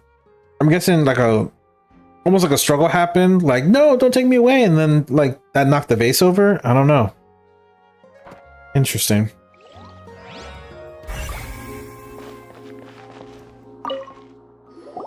Huh. What's this? A grapple hook? Looks a hook tied to the end of a rope. Huh? There's all kinds of odds and ends here. Yeah, Lenny didn't mention this. Perhaps it was a prop for a different trick. But why would it have been left here? Oh. Let's make a note of it first. Dropped hook rope. A rope that has fallen to the ground. A metal hook has been tied to one end of this rope. Its use is unclear.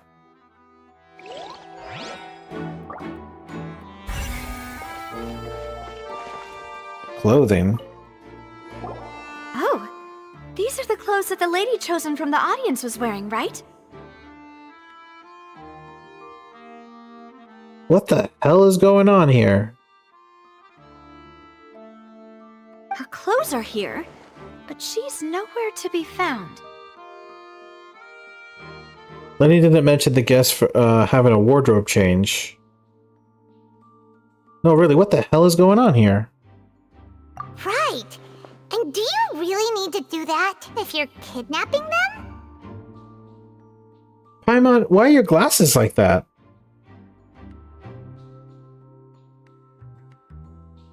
Hold on a second here. Give me a moment.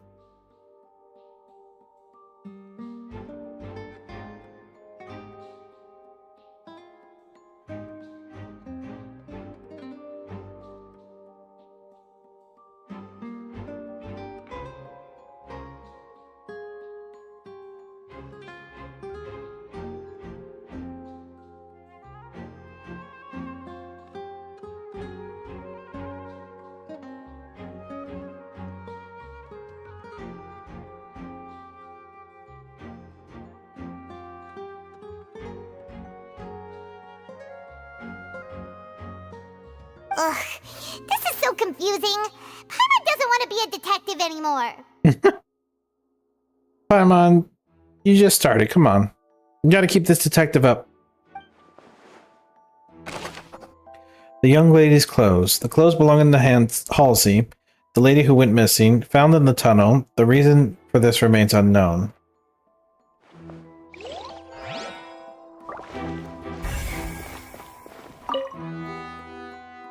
High precision is required to complete this magic show, and the tracks are perfect for making the trolley stay in its designated course. Yeah, the tracks look good. I don't see them being messed up or anything. So it's safe to say the trolley was fine. Trolley is crucial for transporting the magic box to the other side.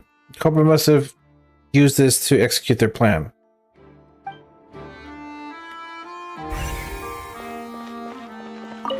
Storage boxes. All kinds of props and costumes haphazardly stuffed inside. Wait, what's this vent? What is this place? That looks like a special way to escape. It seems someone could fit through here. Yeah. Could this have been the suspect's escape route? Maybe. Alone, perhaps. But if they had to pull another person with them, the space would be too narrow. But there are no other ways in or out of here. Other than those that go through the magic boxes, and Lily and Lynette were in those magic boxes, yeah. Oh, you're right. Let Paimon write that down. Tunnel vent. The vent looks like it could allow one person passage, barely, but leaving along with the missing lady seems an unrealistic prospect. So, was she not kidnapped and, like, she just left on her own? Maybe? But then, that still doesn't explain how Callie ended up inside the box. Huh. Seems we're just about done investigating down here. Yes, let's head back up.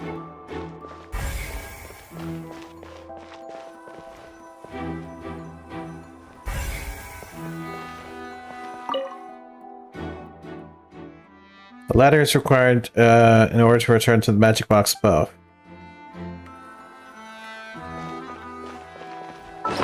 Alright, let's see. Did we get all the clues? Whoa!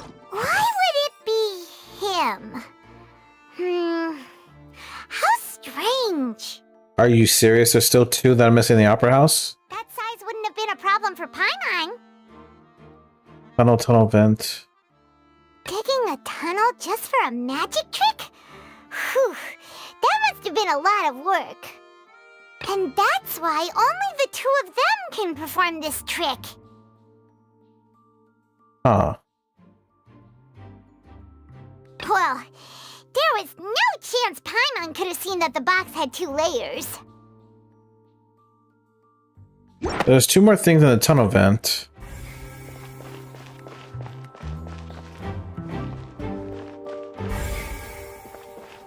But I don't see it.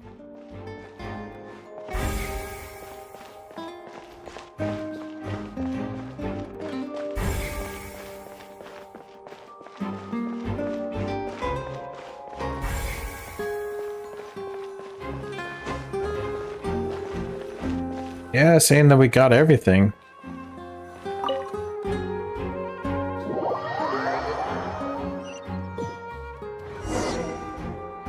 Well, we've ascertained the state of the crime scene. Let's find a place to sort out our findings once Malus returns. It seems to me that there are several things that don't add up here. Apologies for the wait, demoiselle. So, what did the guards say? Did the criminal escape through the vent? They believe the odds of that are very low, since the vent leads to the Opera House's basement. The guards have checked the area carefully.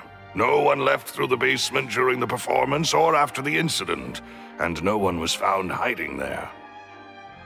Weird. So even if she did ended up going through the vent, she still managed to disappear. So the tunnels become like a secret chamber then. You know, like the kind you usually see in novels. Seems so. The plot thickens. Halsey's disappearance and Cowell's death are both quite inexplicable. No wonder Farina was so confident in her accusation. All the current evidence points toward Linny and Lynette. It does right now. In other words, the charges are very likely to be upheld unless we make some considerable progress. Charges and then trial. So if the charges are upheld, they'll announce a sentence? Yes. That's right. This is how a trial goes in the Opera House. During the proceedings, the Chief Justice and the Oratrice will hear statements from both sides. Oratrice will too? That's right. This is how indemnitium is produced.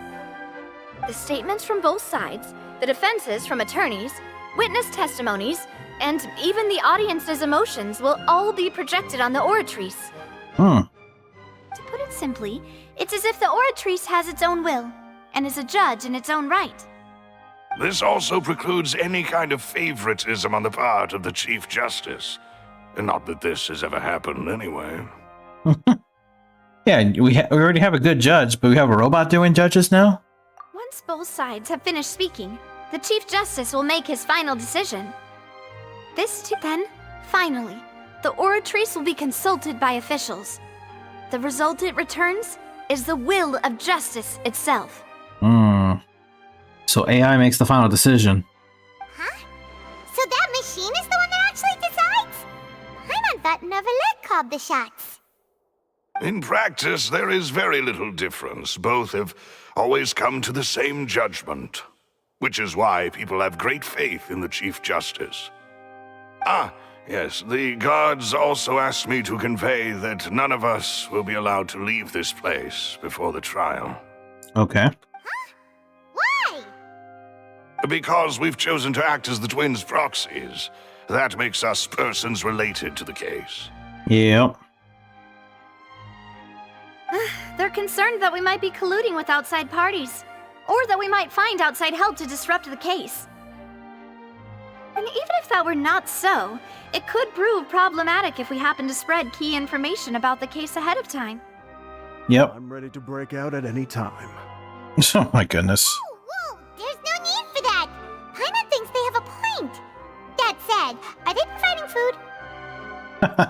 Of course. I just hope you don't mind the lack of options. I'm afraid that catering to all tastes is not in the cards, nor is any guarantee of balanced nutrition. Now's not the time to be picky. In that case, let's just sort out our findings together here. Pity. I was hoping to take you to try some of Fontaine's famous desserts, too. I mean, what better way to properly think through our findings than over some tea and sweets? Oh, yeah. Huh. Breaking out suddenly doesn't seem like such a bad idea after all. Paimon. Just kidding. Paimon will still do her best, even if there are no snacks. What do you mean, no snacks? Of course we'll have snacks. If we cannot buy some, then we'll simply make some. Huh? Here? But how? Understood, demoiselle. Everyone, please come with me. Are we going to, like, the kitchen? Wait, you're carrying a portable stove with you? Oh, nice. Yes, I must be prepared to meet the demoiselle's baking needs whenever the fancy strikes her. I have eggs, sugar, and almonds at the ready. Good work, you two. Then I'll get to it. Please sit tight for a moment. You'll get to taste my awesome snacks soon enough. Nice. These three are quite the interesting group. Yeah, it must be their thing.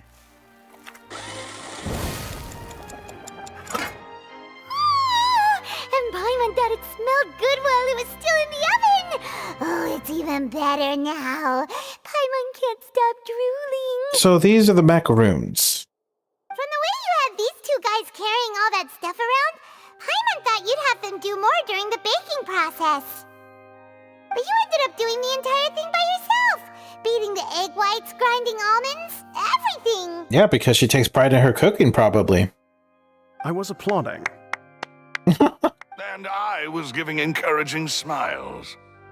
Paimon was just thinking, aren't you worried about getting your fancy dress dirty beating egg whites and baking like this? Well, I don't think it's carved in stone anywhere that fancy ladies can only read books, sip tea, ride horses, and play the piano. I just really enjoy making snacks. Okay, that's quite the... Yeah. I'm not even going to continue with that. Don't underestimate beating egg whites, by the way. It's a real arm workout. You also need to beat them to just the right consistency, or your macarons will crack. Macarons. Anyway, give these a try, fresh out of the oven. There's 3 for each of us. Ooh, nice. Only 3? Come on, Paimon, just stop. Well, eating too many sweet treats might send all that sugar to your head. You wouldn't be able to think clearly about the case on a sugar rush, would you? That is true. A little bit of sugar helps, too much sugar hurts. Tea is ready to be served as well. This is Demoiselle's favorite, strong black tea with a floral fragrance that clears the mind and lifts the spirit. Thank you. No need for concern. I'm merely doing as I should.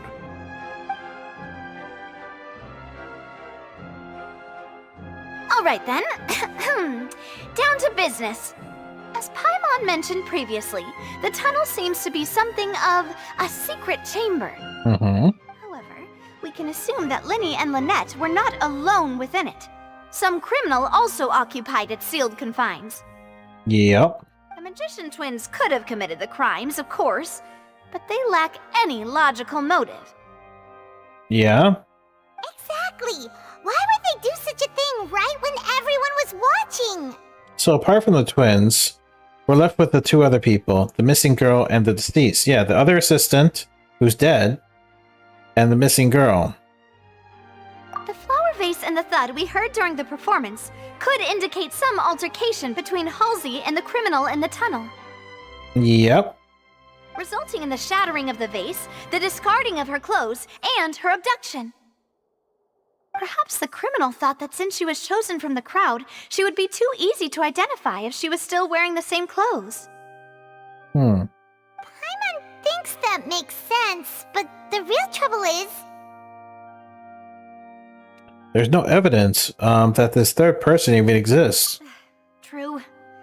None of the clues we found thus far support the existence of this third person. Yeah, that's literally, like, if we're on the presumption of innocence, that's what the whole plan looks like. It looks like it involves like another person here.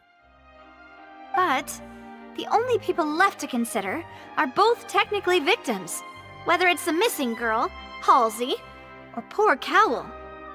Hmm. Could Halsey have secretly made modifications to the magic props in order to murder Cowl before making her escape? Unlikely. Yeah, unlikely she did that. That's right. And even if she had tampered with the setup, she would need to understand the entire trick to pull it off. Pretty much, yeah. That's why I say it's unlikely. Like, Cal at least makes more sense, but he's dead. Nor does she have any motive. The guard said that she has never had any dealings with the Magic Troop's members. Were we not thorough enough in our search? From the sound of things, this is turning into an impossible case. Your macarons are amazing though, Navia. They smell great! They're nice and crisp and super sweet! Oh boy. They are my specialty after all. And I see you've already had 5 of them. What? 5? Oh, that can't be right. Paimon only counted 3, honest! Please don't worry about it.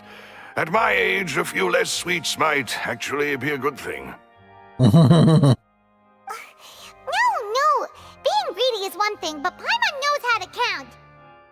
Besides, Paimon knows that if she ate too many, then others wouldn't have enough. It's fine. If you ate them, you ate them. Wait, even you don't believe Paimon? Nope. How could you? If Paimon ate those 2 extra macarons, then may they turn into stone in her stomach! Oh my goodness. All right, we get it. Well, I suppose one of us might have gotten too engrossed in our chat and eaten them by mistake. No big deal. Malus, set up the stove again if you would. Huh? What are you doing? Making sure everyone gets 3 macarons, of course. Oh boy. Exactly. We don't want to trouble you. As you wish, demoiselle. And I have the egg, sugar, and almonds. Well, this really is your hobby, huh? A second round of goodies. Well, that's it for snack time. I'm going to have another look around the area. I don't know what we're looking for yet, but we've still got some time. As attorneys, I suggest the 2 of you think the case over again. It would be awkward if you got all tongue-tied on stage during the trial. Oof, yeah. Alright, thanks for your help, and for the snacks. It was nothing. A small task for the Spina di Rosula. Silver, Malus, it's time to go. I'll be back if I find anything new. Probability of a third person being involved. Yeah, I was thinking that too. Neither Kyle nor Halsey had a motive, but after having talked to Navia, the likelihood a third person being involved seems very low too. Alright, so... Alright, it's time to put our heads together. We've gotta get our defense ready for the trial. Oh my god, I'm on a time limit now. It's probably gonna be a long and difficult case. There's no point in worrying about that now. We just need to prepare. Here, take Paimon's notes. They should help you review the situation. Oh my god. So we have a time limit now.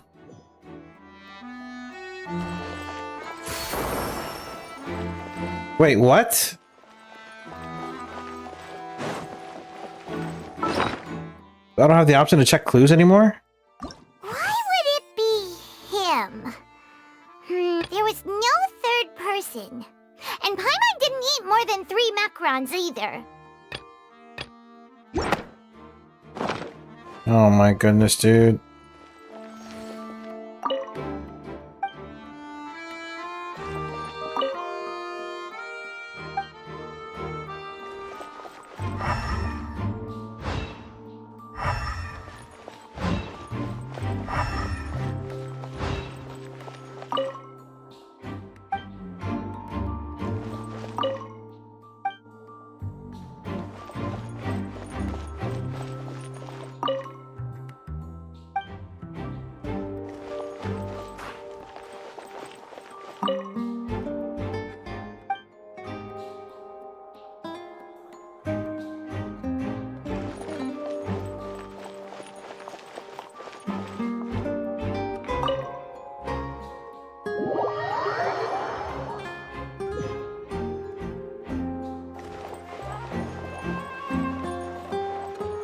Alright, well, I'm gonna go ahead and call it a night because I'm getting sleepy. I'll just have to continue this when I get back. But it's kind of crazy how I try to be as thorough as possible and I still haven't found every single clue. Like, not sure what's going on here.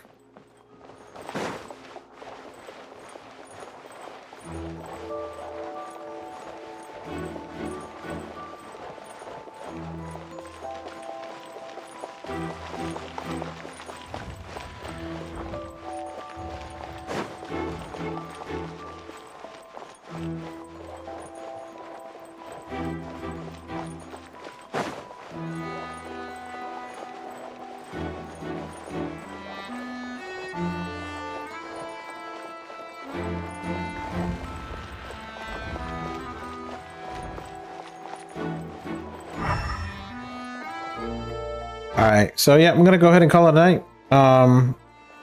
Anybody watching, thank you for watching. You all take care. Have a good night, good day, all that good stuff. Bye-bye.